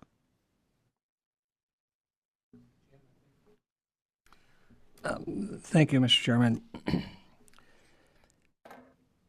When we get back to the first part of what has happened, we had a partner that chose not to want to be a partner anymore. And if a partner doesn't want to be involved, the last thing you want is a partner that doesn't want to be your partner. And in this case, it wasn't because of any animosity between the two partners, any difficulties that were presented to the two different partners. It was a choice by one of the partners to want to go in a different direction and to still continue in the health field, but to continue more exclusively than in a hospital setting. That simple. So then the next question that the Regents are faced with is, do we get a new partner? Or do we try to work on our own? And for me, I can't speak for the rest of them, but for me, I looked at this as, a lot of times people will say, this is a once-in-a-generation opportunity. Well, I got news for you.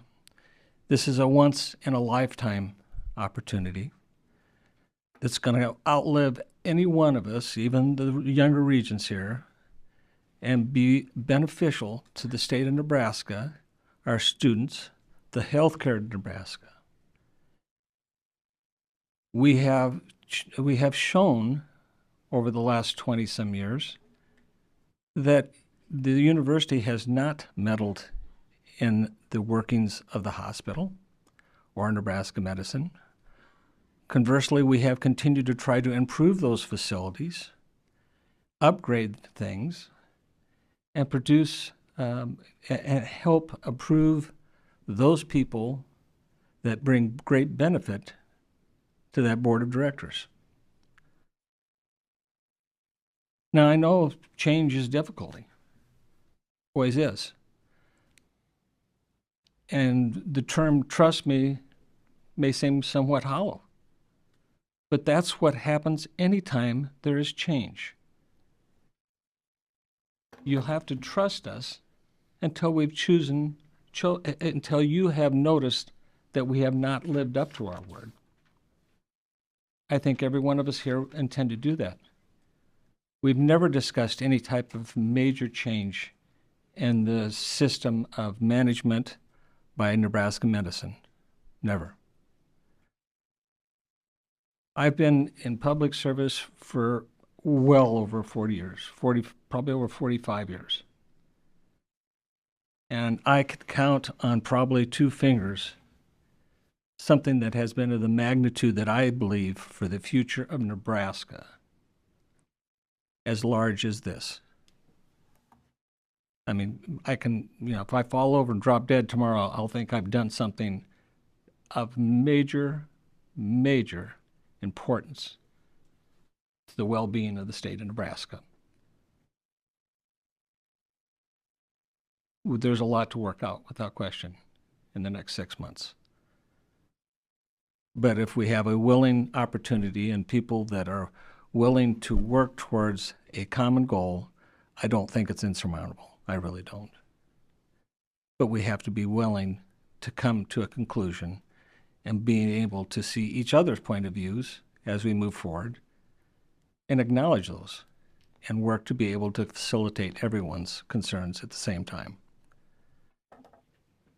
Again, I am very enthusiastic about the opportunities that are in front of us. As I mentioned to some people yesterday, I've had experience at Nebraska Medicine and the Med Center. I thought it was life-threatening. It ended up not being, but I sure as hell didn't know that till it was over. My care was excellent, and the people that were there were world-class. And I think that's what Nebraska has relied upon and become used to, is that high quality of medical facilities, not just for Omaha, not just for Douglas County or Kearney, but for the state of Nebraska. And I hope that for the rest of my lifetime and several others, that continues to be and be held in high esteem by everyone. Thank you. Thank you, Chairman. First of all, I'd like to, acknowledge the hundreds of people who wrote, texted, etc. I would tell you that in my 5 years here, I have never had a more respectful and heartfelt communication from a group of people. I've read them all. I was not able to respond, and for that I apologize. My primary focus on this board for the last 5 years has been on Project Health, a multi-generational rebuild of the entire medical school.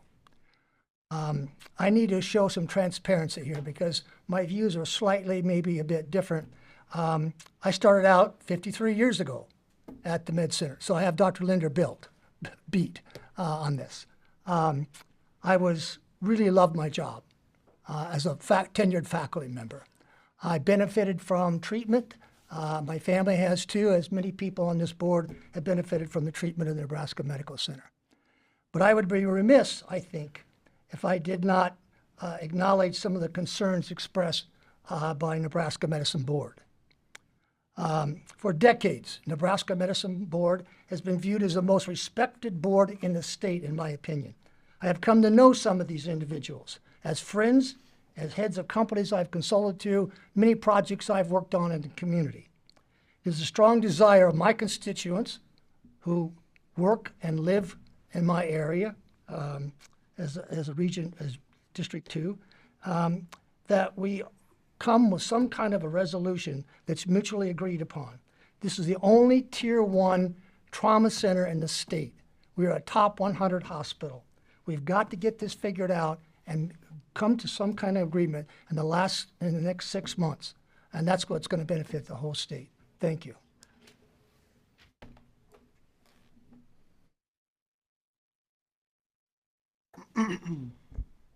I just want to say that students at UNMC have been given competing narratives on this issue from the university, from the Nebraska Medicine Board, and from the media.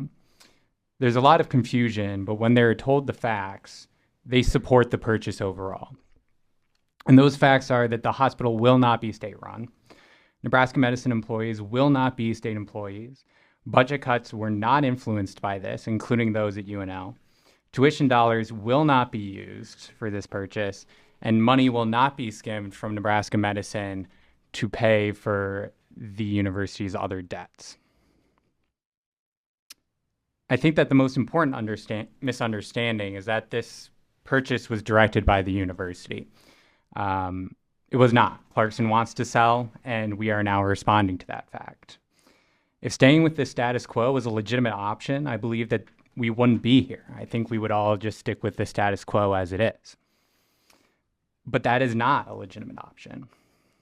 The real concern we face right now is that Clarkson could sell to a person or company, whatever it be, that is a less than cooperative co-owner of Nebraska Medicine. And that would complicate the training of thousands of students across Nebraska. Much has been made of the government takeover and the worst possible outcomes of this transaction. I do not believe that the board, which wants to preserve Nebraska Medicine's competitiveness and current physician leadership, will ever mistakenly go down that path. But if the board ever moved to prevent the evidence-based administration of medicine or came between the patient-physician relationship, they are elected by the public and constrained by the opinions of their constituents who are also patients. And at that point, they can and should be kicked out of office with respect to the rest of the board. As a fellow healthcare student, I understand the concerns about Clarkson College. I believe that the board has every interest in making sure that the students continue to receive a stellar education just as if they were an NU student themselves. At the end of the 5-year stipulations for Clarkson College, that should not change. We have an opportunity to greatly strengthen, expand healthcare education in the state by leveraging the unique faculty and students that exist at both UNMC and Clarkson College as separate entities. I hope to see Clarkson College continue their storied history for many more decades, and under this deal, I believe that can be done. This is a large amount of money, for certain. This is a large change for the medical center. The anxiety and fear around this is absolutely natural. But for the preservation of the educational mission at UNMC, Nebraska Medicine, and also at Clarkson College, I believe it must be done. Thank you.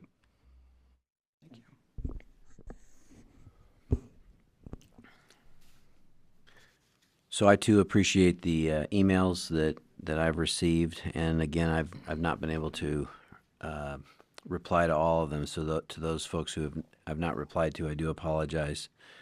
I appreciate the work that's been done by Nebraska Medicine and is being done by Nebraska Medicine. Clearly, a hallmark in not only the state and our university system, but also the country, if not the world. I appreciate the partnership with Nebraska Medicine, and I apologize to the public for the confusion that all these mixed messages have caused. My colleagues have alluded to some of them. I'll touch on them in a second. I want to thank Rob and Jim and Paul and Jeff Gold for doing, taking the laboring oar on this project. But at the end of the day, we have a duty to the university, to the state, and its healthcare to do what is in the best interests of the university and the state. So it's a really exciting day. But then why is it so difficult? Why is it so hard? Why is this such a tough call? And we've heard the phrase "rock in a hard place." We've heard the phrase "win the battle, lose the war." I mean, I've heard that more this last couple of weeks than ever before when we're talking about an opportunity to make something what we believe to be better. So on the one hand, we've got a relationship that was formalized in 1997, where Clarkson and the university, UNMC, partnered up and formed this little entity called Nebraska Medicine. And actually, the relationship goes back to the 50s. And so this is not a new deal. This is something that they've worked together for a long time. And the partnership formed and crystallized again in the late 90s and is now Nebraska Medicine. 10.5 years since Jeff Gold has been here and was the chair of Nebraska Medicine. The 10.5 years he was there was never a divided vote. Not one. It's a top 100 in the country hospital, true leader worldwide in healthcare, and it's right here in Nebraska. Patient care, research, teaching. It's a phenomenal institution. So why are people against us doing this transaction? Because the dollars generated from this are going to subsidize the university system. I don't know where that came from. And as evidence of that, what have we done with another world-class facility of the Buffett Cancer Center? Have we taken one dime of Buffett Cancer Center money and steered it back to help fulfill a deficit at another campus? No. We've heard our president and this board say it's not going to be a subsidization. We don't know who the next president or the Board of Regents are going to be. Well, we don't either. But they've got a crown jewel in Omaha that is going to continue to be world-leading research. I don't see how that can be a reason to say no. The interpretation of the documents are wrong because we didn't get the rights. Well, I don't know if that's right or wrong. Our lawyers say one thing, your lawyers say the other. How are we going to pay for it? This is a takeover. I mean, all those things it's really kind of fearful, and it's really kind of it's misleading, causing confusion in the marketplace when the reality is we're trying to provide the best patient care and do the best thing for healthcare in Nebraska that we possibly can. There's going to be a 6-month due diligence process, which is in some respect is pumping the brakes to thoroughly perform this due diligence, which includes working with Nebraska Medicine and the philanthropic community to try to again get this partnership back in place to do what's in the best interest of the entire state. The passion that we all have is to do what's in the right thing. So on the other hand, we got tremendous partners with Nebraska Medicine. They've somebody we've worked with, and they've created a world-class facility. The philanthropic community, we've worked with them on many outstanding projects throughout the state. They help educate many of our students through scholarships and grants. They support faculty. Simply put, we would not be where we are today without the philanthropic community. And so, again, we're very, very, very, very fortunate in that regard. But these partners were not consulted with. And so we do have fences to mend. I'm very sorry about that. We can disagree or agree to disagree as to why they weren't consulted. But the fact remains that we did not consult these amazing partners, and I'm sorry, and this is not how you treat your partners, and we will do better with our partnership. But again, at the end of the day, we need to do what's in the best interests of the university, with the state of Nebraska and its health care.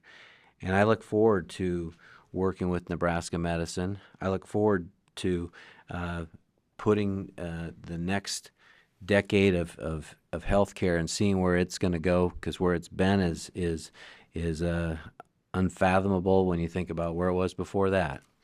And so we're not planning to micromanage. We have not micromanaged in the past. We're not planning to micromanage in the future.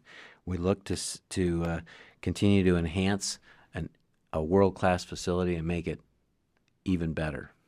And so I will be supportive of this.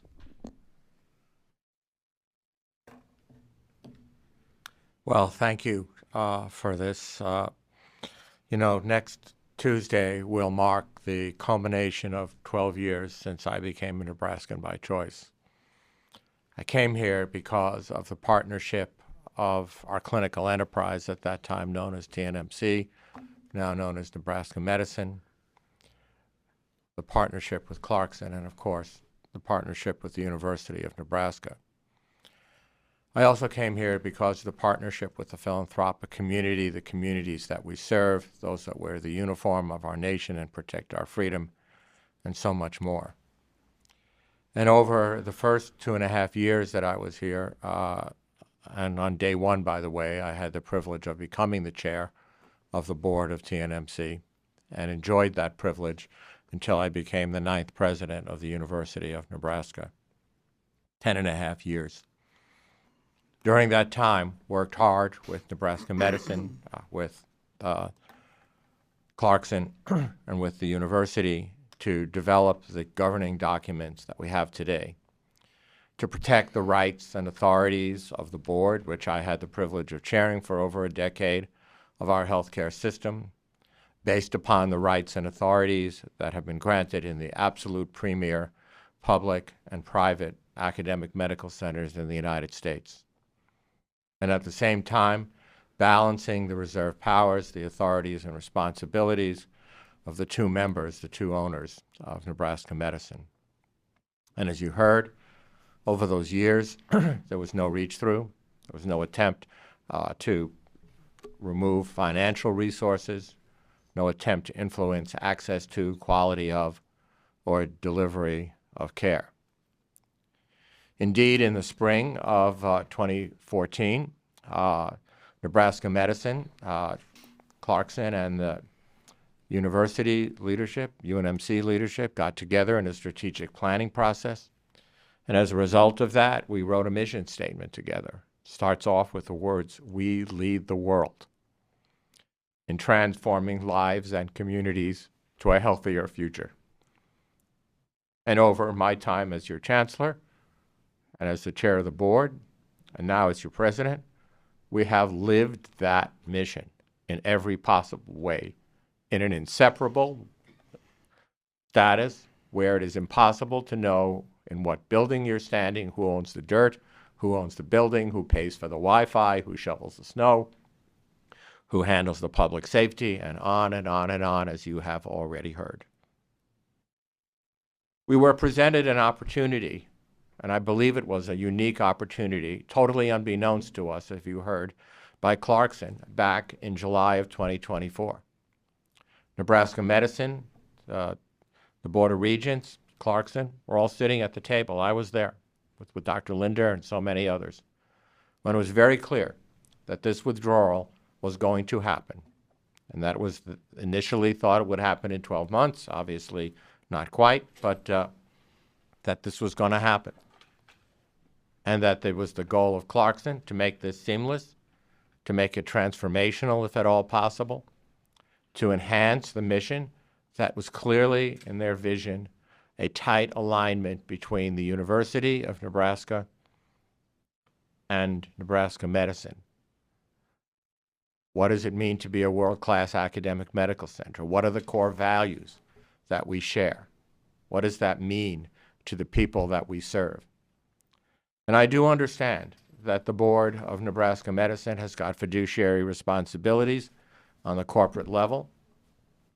But I also know by sharing a common mission statement and by investing endlessly in the mission of workforce development, cutting-edge clinical research, and serious medicine and extraordinary care, that has been expressed for decades and decades.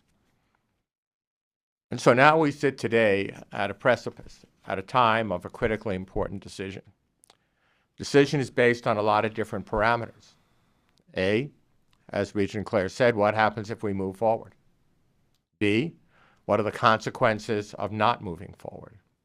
The ramifications, the downside, the best alternatives, etc. To me, it comes down to the mission, very clearly.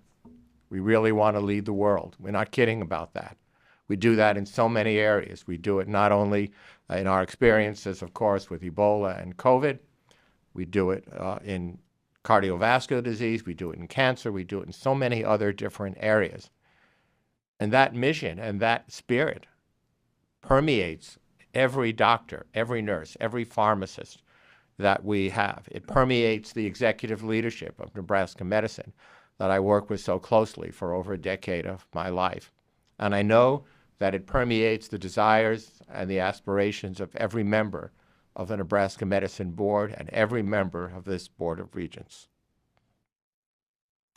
But in the final analysis, to me, it comes down to an act that I personally took 46 years ago. When I graduated from med school, I took an oath, and I said that I would heal people. I would do my very best. That altruism and humanism and professionalism were key, and that above all, I swore to do no harm. And it is for that reason that I strongly recommend that this Board of Regents approve this resolution.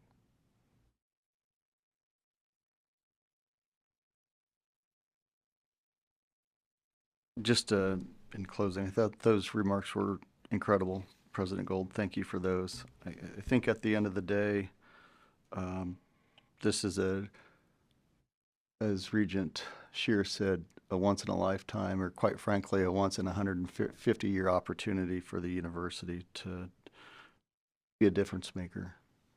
And, you know, the possibilities are unlimited, especially working with, although we may become the sole owner of Nebraska Medicine, you know, we're going to have some great teammates to work with at Nebraska Medicine, and I think they need to understand that we're going to be your biggest fans. We're going to help you in more ways than you can imagine. And when you need resources or help or guidance or whatever it is, please come to us. But we're here to help. We're not coming in to take over your programs. Again, we have no inkling or desire to manage the healthcare programs that are in place at Nebraska Medicine. From my vantage point, it's no different than UNL athletics. We don't go down and hire athletic directors. We don't hire coaches. We don't pick the players or the offenses or defenses they run. And yet we have players and coaches who make more than probably the average doctor and physician at Nebraska Medicine. And that's a high stakes game that we're playing with down there. But we believe in finding good talent, hiring them and empowering them, and let them do their job. That's what we're looking after. This isn't going to be, again, a reach by the university into the operations of Nebraska Medicine. And I think if we just get behind each other and lock arms, we can dream big and go out and accomplish great things together. I wasn't going to say anything, but then I felt if I didn't, I would regret it when I went home and slept tonight. Dr. Gold, that was truly moving. Thank you for providing, your side into this. And I kept thinking, like, while he was talking, we truly couldn't do this without him. Without his leadership and without him guiding the board and helping us along in this, we truly couldn't do it. And there's no one better to lead this university into something completely different. I think Regent Scheer brought up change. Change is inevitable, but I promise that the growth and the opportunities that will come from this will be endless. And at the end of the day, this is about the healthcare for Nebraskans, and we all have to be on the same team for that. So I think moving forward, we have to be able to work as a team and collaborate on behalf of all Nebraskans. So, yeah. Anyone else? I was done, but I'm sitting here reflecting, and in a previous life when I was in the legislature and served as speaker, you get an invitation every February to come speak to the Board of Regents. And I remember one year when I came, my conversation was exclusively about the Med Center, about the University Medical College and the Med Center. And the dynamic people and the processes and the services that were available there. And I think I did use the term, it was the crown jewel of not the university, but of Nebraska. And it still is.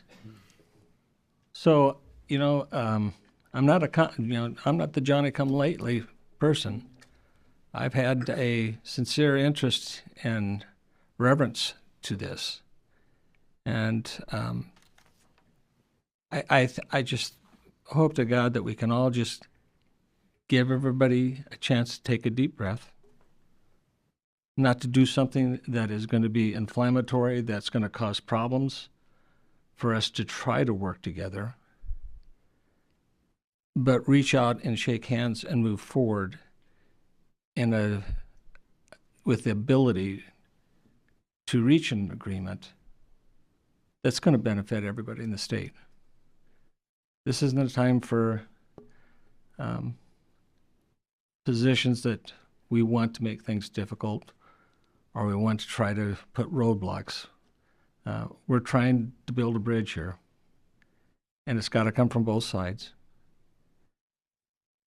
And we have to do our darndest to make sure that by doing that, we're doing it with a sincere interest from both ends of that bridge to meet in the middle to form something that's just magnificent. It really would be. Thank you. Thank you, Jim. And this is a promise. I'm chairman. I am the last one. So you got to listen to me one time. I'd like to thank those two guys. We have one from Norfolk and one from Beatrice, and they're working to build a hospital in a great situation in Omaha, Nebraska. I don't consider myself the guy for representing Central Nebraska.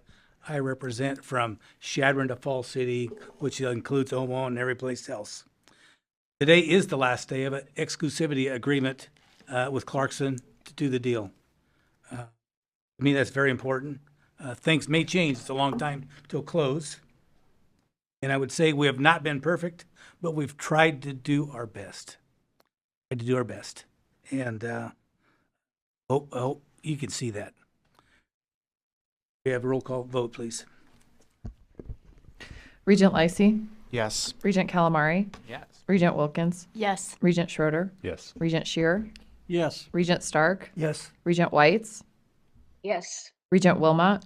Yes. Regent Clare. Regent Kenny. Yes. Regent Schaefer. Yes. Resolution passes. Thank you. I'd like to ask President Gold to walk us through today's administrative agenda.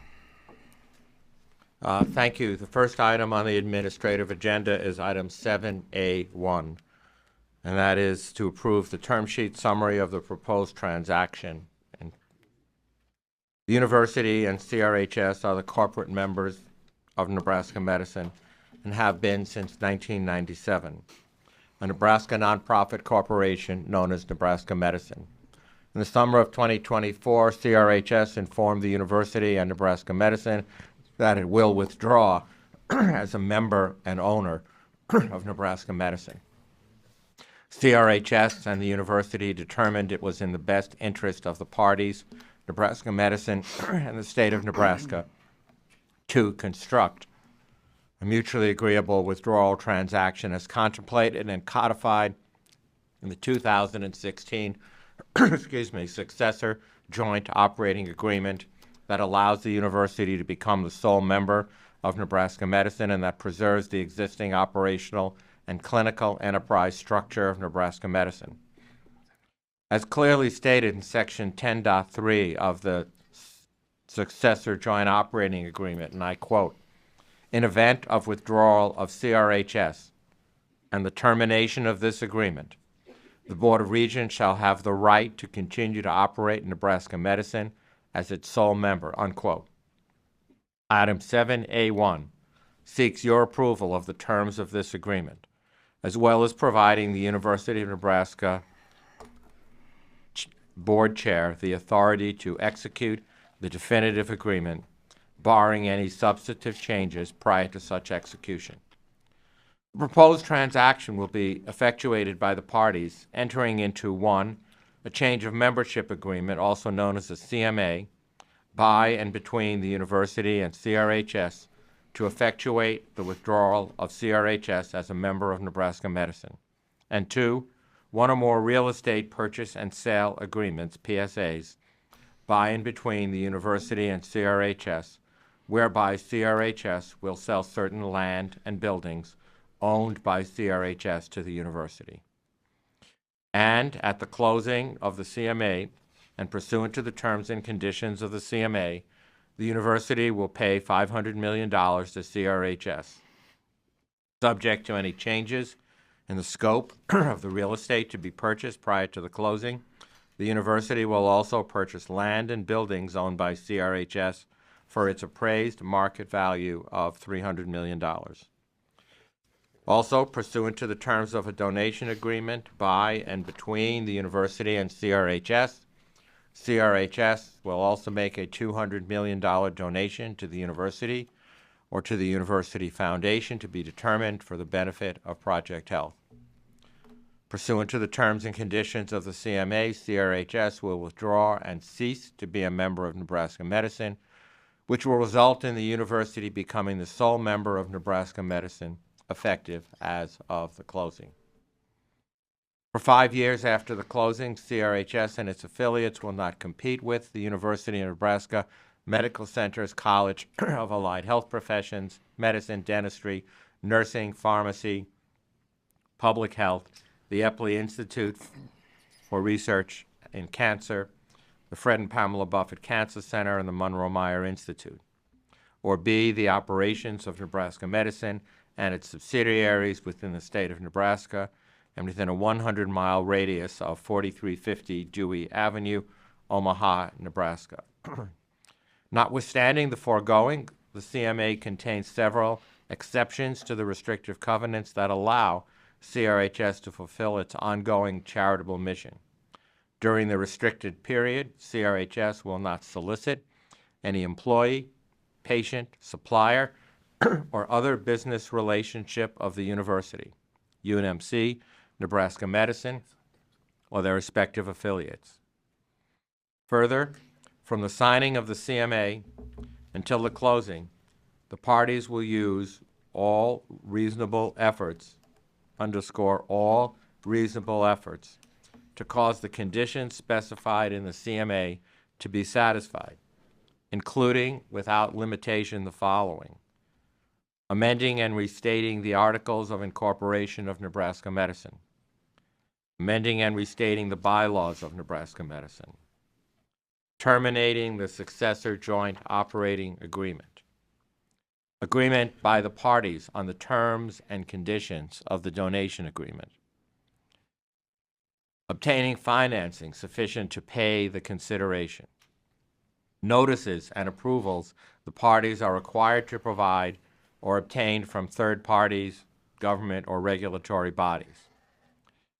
CRHS shall have donated funds into an escrow account in the amount sufficient to pay for all outstanding amounts in connection with Clarkson College's outstanding revenue refunding bonds and Series 2021, quote, the Clarkson College project. And the parties shall have concurrently closed on the purchase and sale of real estate property as contemplated under the real estate PSAs. This proposal has been thoroughly negotiated and reviewed over a period of 18 months and has been carefully outlined and reviewed in detail by outside counsel, internal counsel, with all members of the board, and I now recommend it to you for your consideration. Thank you, Dr. Gold. Is there a motion to approve 7A1? So move. Motion's been made. How about a second? Second. Any discussion?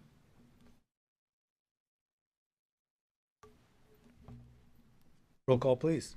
Regent Calamari. Yes. Regent Wilkins. Yes. Regent Schroeder. Yes. Regent Lacey. Yes. Regent Stark. Yes. Regent Whites. Yes. Regent Wilmot. Yes. Regent Clare. Regent Kenny. Yes. Regent Schaefer. Yes. Regent Shear. Yes. Motion passes. Second item for your consideration, and we can take these together, are approval of the 3-year housing rates for NCTA under item 7A2, UNK for item 7A3, UNL for item 7A4, and UNO for item 7A5. As we have previously done, we will outline each of these items separately with the board and will be asked to vote on them together. If any regent wishes to extract any matter herein and have that considered and voted on separately, they may, of course, make a motion to do so. Item 7A2 seeks your approval for residence hall room and board rates for the academic years 2027 through 29 at the Nebraska College of Technical Agriculture. The proposed rates will generate the income required to cover obligations while managing the cost to students. The rates reflect a 4.38% increase in year 1 and a 3% annual increase in years 2 and 3. The rates noted in the materials are the basic room rate and board charges for traditional residence halls, to which all other housing rates are then related, break housing, suites, etc. The percentage increase in rates for these and other special contracts may be higher than those stated above for the standard plan, and this depends upon the unique features that call for a special rate or a special contract. The next item, 7A3, seeks your approval for residence halls and board rates for the academic years 2026 through 2028 at the University of Nebraska at Kearney. The proposed rates for 2026 through 28 will generate the income required to cover obligations while maintaining the cost to students. The rates reflect a not-to-exceed 4% annual increase for students selecting to explore meal plan residing in double occupancy basic rooms, which is the most prevalent rate used today. The rate noted in the materials are the basic room and board charges for traditional residence halls, to which all other housing rates are then related, including break housing, suites, etc. The third item is item 7A4 that seeks your approval for residence halls and board rates for academic years 2026 through 2027 through 2028, 2029 at the University of Nebraska at Lincoln. This rate reflects a 4.38% increase from the 2025-2026 academic year, meaning this year. These rates aim to provide a fair offering of commensurate students with each building respective amenities while appropriately covering costs to run these programs and manage debt.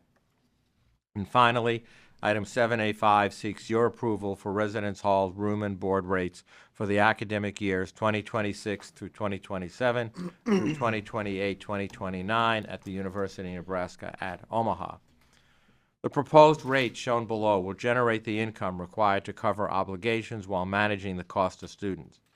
These room rates represent a 2.79% average annual increase from 2026 through 2027 for student housing rates in Scott Court, Scott Village, Maverick Village, and University Village.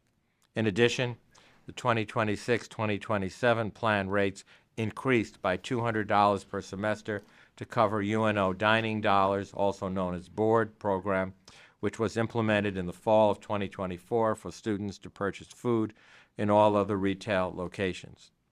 We're asking for the board's approval for the proposed rates for the years beyond 2026 through 2027 fiscal year. However, we will come back for further board consideration in event these rates should not be sufficient to cover future costs.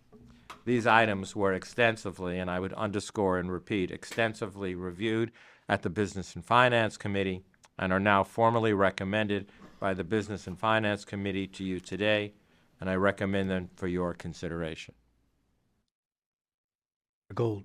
Is there a motion to approve 7A2, 7A3, 7A4, 7A5? I move that item 7A3 be voted on separately. Second. Second it. Need a roll call vote on that? Well, it needs to be a second. Second. He seconded it. Okay. Sorry, I didn't hear you, Barack. Yeah, you need a roll call vote. This roll call is for the motion to remove 7A3 from discuss 7A3 separately. Regent Wilkins? Yes. Regent Schroeder? Yes. Regent Lacey? Yes. Regent Calamari? Yes. Regent Whites? Yes. Regent Wilmot? Yes. Regent Clare? Regent Kenny? Regent Schaefer? Yes. Regent Shear? Yes. Regent Stark? Yes. Motion passes. Which one was that? 7A3. Okay, back to the motion would be 7A2, 7A4, and 7A5. Is there a motion to approve those moved. three? So moved. Second. Second. Barb, how about that, a second? Second. Yeah. So, any further discussion on those three? Roll call vote. Regent Schroeder? Yes. Regent Lacey? Yes. Regent Calamari? Yes. Regent Wilkins? Yes. Regent Wilmot? Yes. Regent Clare? Regent Kenny? Regent Schaefer? Yes. Regent Shear? Yes. Regent Stark? Yes. Regent Whites? Yes. Motion passes. Okay, then we'll need a motion to pass 7A3. We need a motion. So move. For second. I'll second it. Discussion. Well, thank you, everybody, for letting me speak on this proposal that is closer to my campus. I'm in opposition to this proposal for a number of reasons.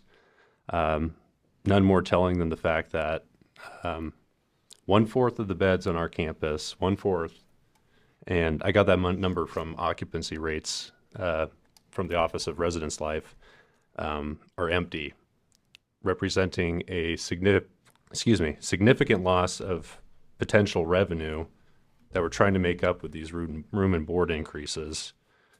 The number one reason that students move off campus is because it's too expensive.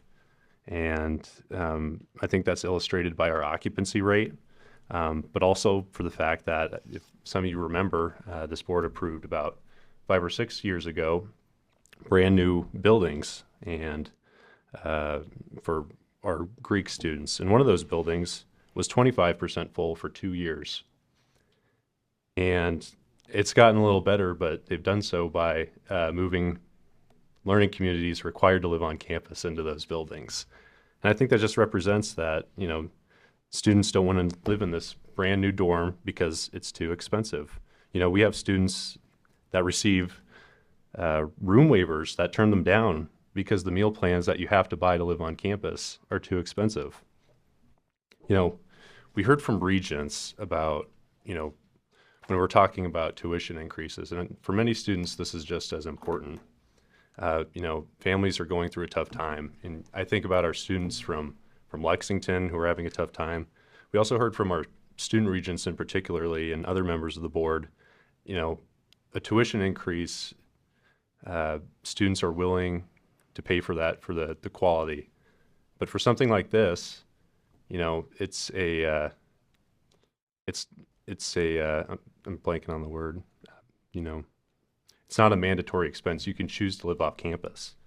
And this is not one of those situations that UNK students will choose to continue to live on campus, spend their money and provide revenue for UNK. And I think we'll regret it when we come back for another increase following a bigger shortfall from fewer students living on campus. Thank you. I'd like to ask Chancellor Lee, do you concur with that assessment, or do you have the same problems? Thank you, Chairman, for asking my opinion on this. Certainly, I don't know enough about our colleagues and operation over Kearney, but let me offer my input on our own campus, if it's okay. Maybe that will help to shed some insight into it. So at UNO, we are very mindful about our core, and we have been very intentional in controlling rent to honor the code of affordable quality education. UNO has been the lowest among our peers in terms of dormitory rent. And since 2022, our campus have a wait list with 100% occupancy. We never mandated residency. But that also has to something to do with supply and demand. You have to understand that. So I think that's all I would say. You have less places than Kearney does. We have about fewer than 2,400 beds, and we have about 15,000 students. Is it typical for a metropolitan university? No. Usually most of the metropolitan universities have about 1/3 bed of the student population. So that's definitely a supply and demand, challenge we have. But we have been intentional. So I will trust that all chancellors on all campuses are considerate of understanding the rate that we introduce, also in consideration about cost of living, and also the student demands, and also, of course, is try to honor University of Nebraska mission to be affordable, quality higher education. Kathy, nothing like being in the frying pan. Are you aware of any of the statistics on housing? I can't give you, thank you. I can't give you the exact statistics right now. I believe Push your button on. I think it's on. It's on. I wouldn't be able to give you the exact statistics, but I will tell you that we are running at high capacity. We are facing increased costs for, of course, personnel, as we are across any place, inflation, food costs. But we do, Tiffany, do you know is Dee Dee here? Oh, can I ask Dee Dee Anderson, Vice Chancellor for Student Life, to come up? I didn't realize she was here. She will have this at the tips of her fingers. Thank you, Dee Dee. In the background, so we have a really high occupancy rate. We're about 90% and when we start fall.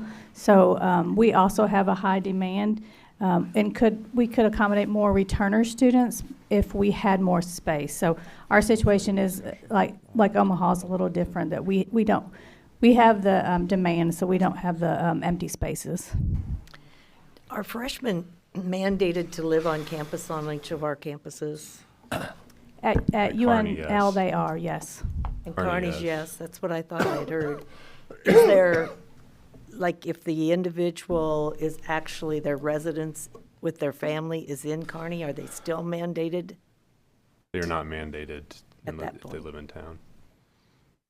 And that follows with UNL as well. Right. It's within a certain mile distance. I think it's important to consider that not only do students have a limited ability to negotiate prices concerning room and board rates, as we have now just stated, they're often required to live in those residence halls for their first year, and sometimes in learning communities for as long as they're in that learning community. And that often increases the cost of attendance at UNK quite a bit, or at UNL. And it really encourages students to kind of do the financial cost benefit of going to a community college in that area versus a traditional college. And I think especially at UNK, that could be a concern because it's a more like regional college. So I think we really do have to try any way we can to really keep those costs down that are required aside from tuition, because if we keep ramping up the cost and requiring students to stay in dorms that they're sometimes not even interested in staying in, they're going to continue to choose a cheaper regional option, whether that be a community college, state college, or whatever it may be. Thank you. Yeah. Anyone else?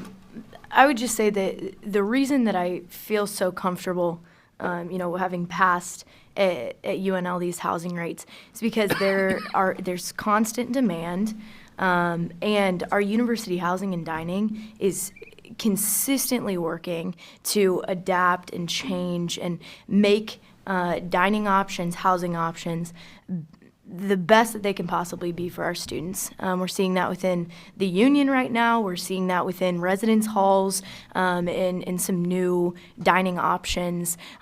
More students than ever are, say, even if they're living off campus, they are still buying the meal plan because it's good food and because it's easy. That seems not to be the case at UNK, and I fully trust my colleague over here who has just been having conversations about this with his constituents and administration also, and so I fully support him in this. Thank you. We have a motion on the floor in a second. Oh, no, we have a Sorry, second. Yeah. can I make one quick comment? So I guess the thing I will say is I do think the occupancy differences amongst campuses makes a big difference. The reason that these rates come before the board is not only is it the rate that the students are paying, it's the fact that we have debt service that we have to make from these, as well as the increased cost of the staffing who maintain these facilities. So part of this, I think, consideration is also the debt service coverage that we have on most of these properties at each campus. So again, if we don't have the increase, we will have to make changes in the way that we operate these. But again, I completely understand Sam's point.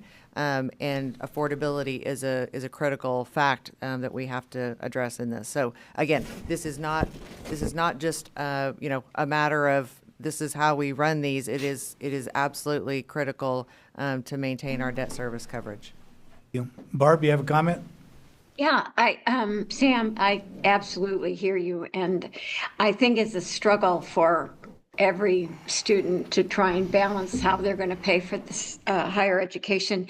I was thinking, here's just a thought that we might encourage as we're seeking funding for scholarships through the foundation, that we might encourage them to consider building in some home and boarding and housing for students built into their scholarship.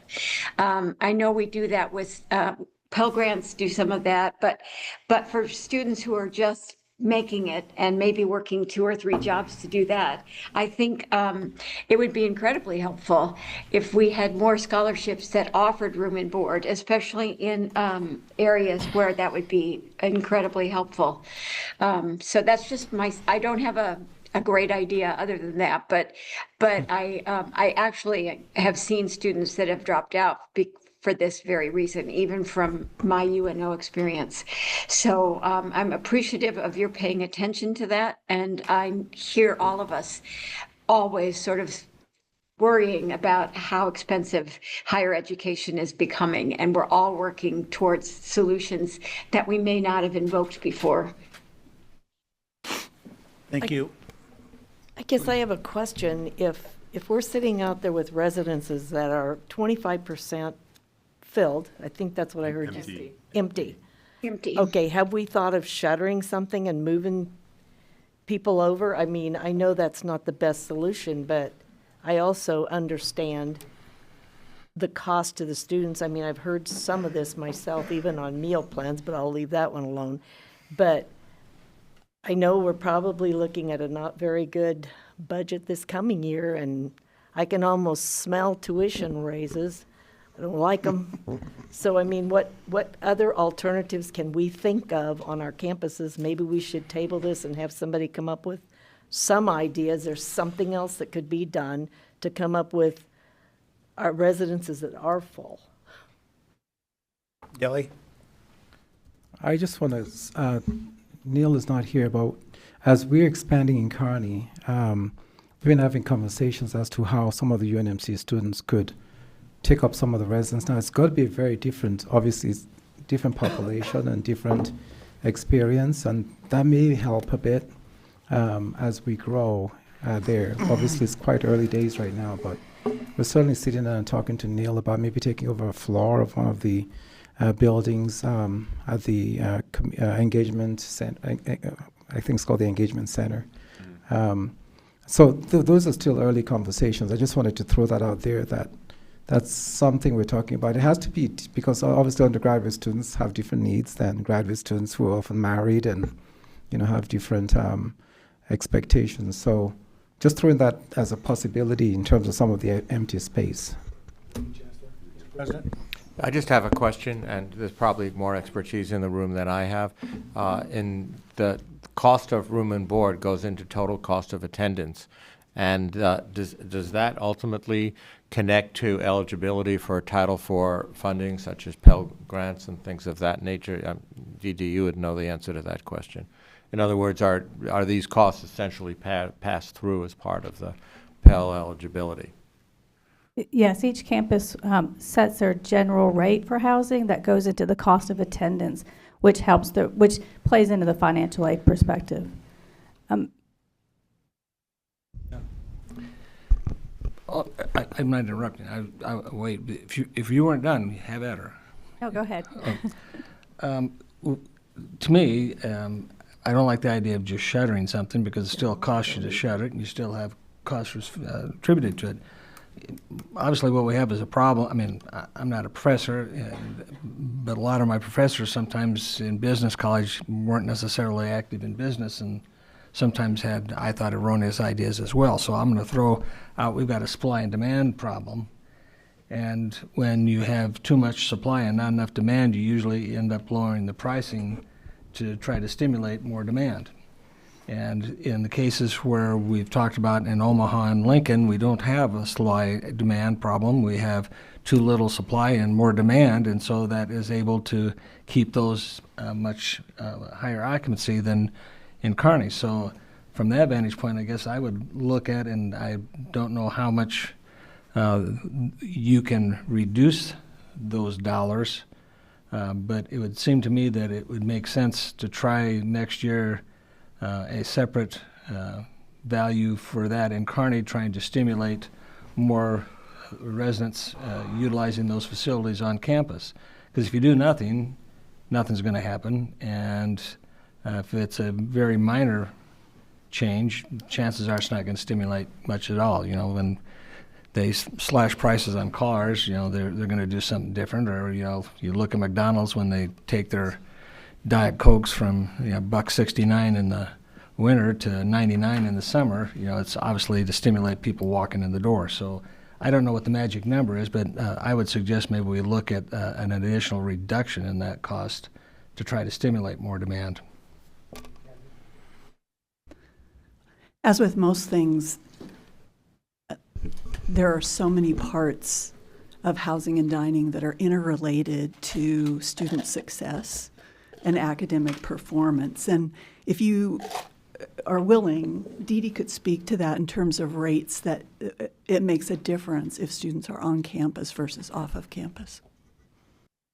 Thank you, Kathy. One thing I'd like to mention is that when you look at the cost of housing, it's not just a apple-to-apple comparing to rent in a community apartment. In housing, we typically are all-inclusive, so students are paying the rent. That rate pays for electricity, it pays for Wi-Fi access, it pays for 24-hour staff, which provides safety and security for our students. So there's a lot more that goes into it than just how much does it cost.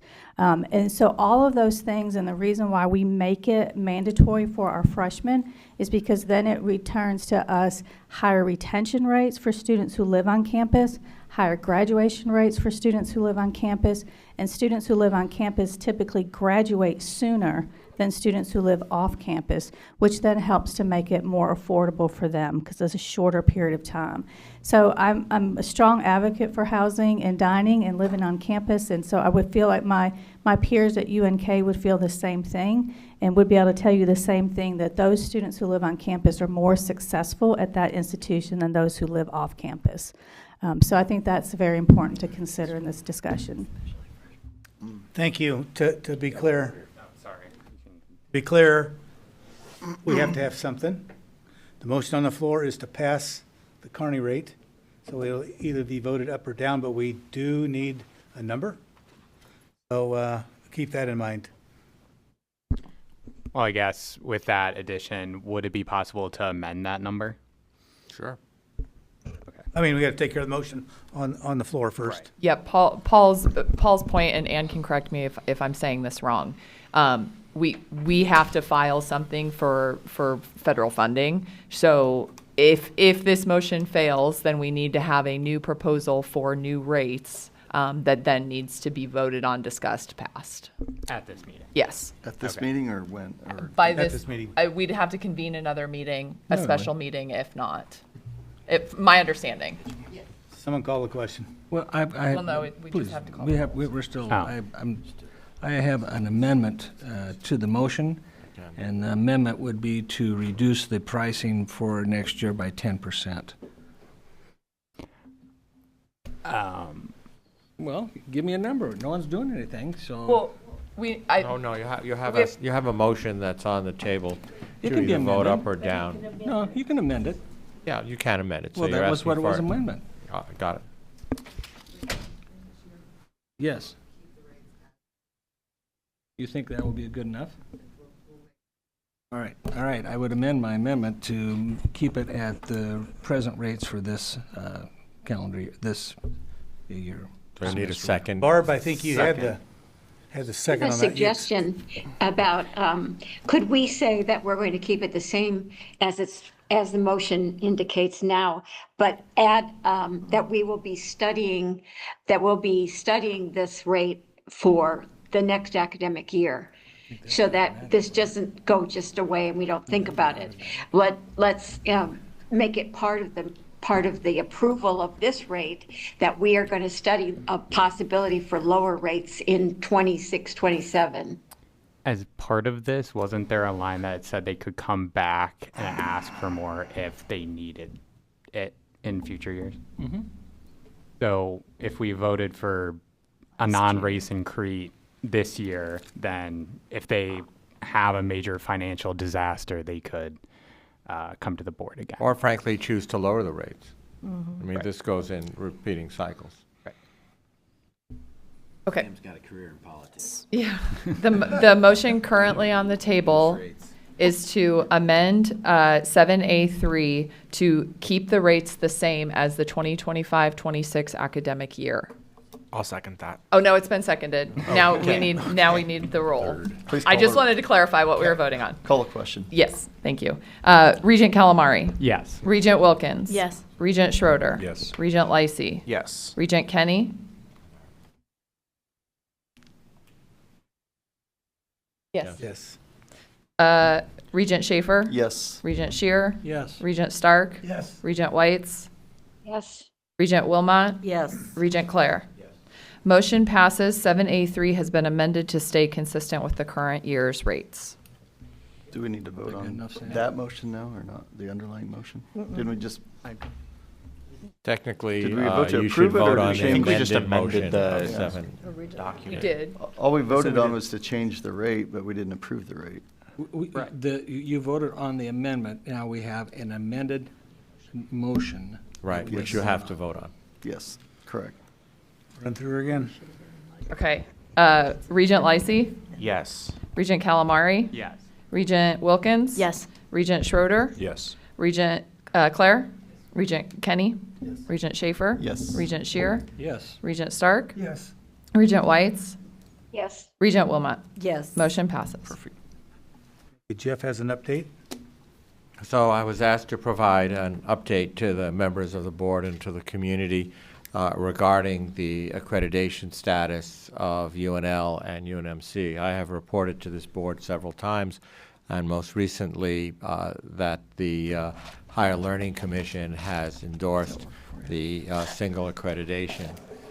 In recent work with the Department of Education, which was the final remaining step, we have now had complete endorsement of that and finalization of the dates, and I want to get this right, looking at Dr. Jackson.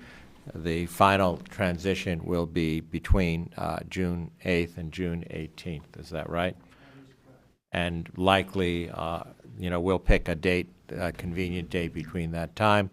That is extremely favorable news. It is the last piece that will have to be done in order to make this accreditation transition, and very fortunately, it occurs before the beginning of the next academic year.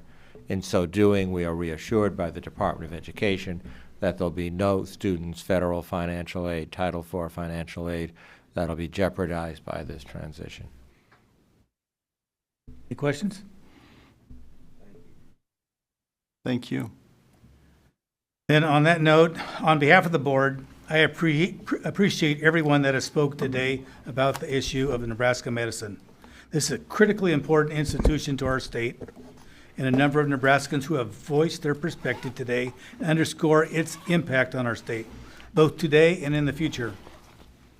After listening to the testimony today, here, and after meetings with the state leaders, Nebraska medicine patients, members of University of Nebraska Med Center, Nebraska medicine communities, and many others, we believe the transition to a single-member governance at Nebraska Medicine by the University of Nebraska is the best path forward for patients, for the future medical training in Nebraska, and continued world-class medical care for our state. This decision ensures continuity with the nonprofit status and day-to-day operations of Nebraska Medicine. It aligns us with other leading academic centers in the Big Ten and across the country. It ensures Nebraska medicine continues to be led by Nebraskans whose interests lie in our state and its people. We look forward working with all the partners in the weeks and months ahead to build and strengthen Nebraska medicine and ensure a consistent, sustainable future which we can all continue to provide the world-class Nebraskans expect and deserve. Meeting adjourned.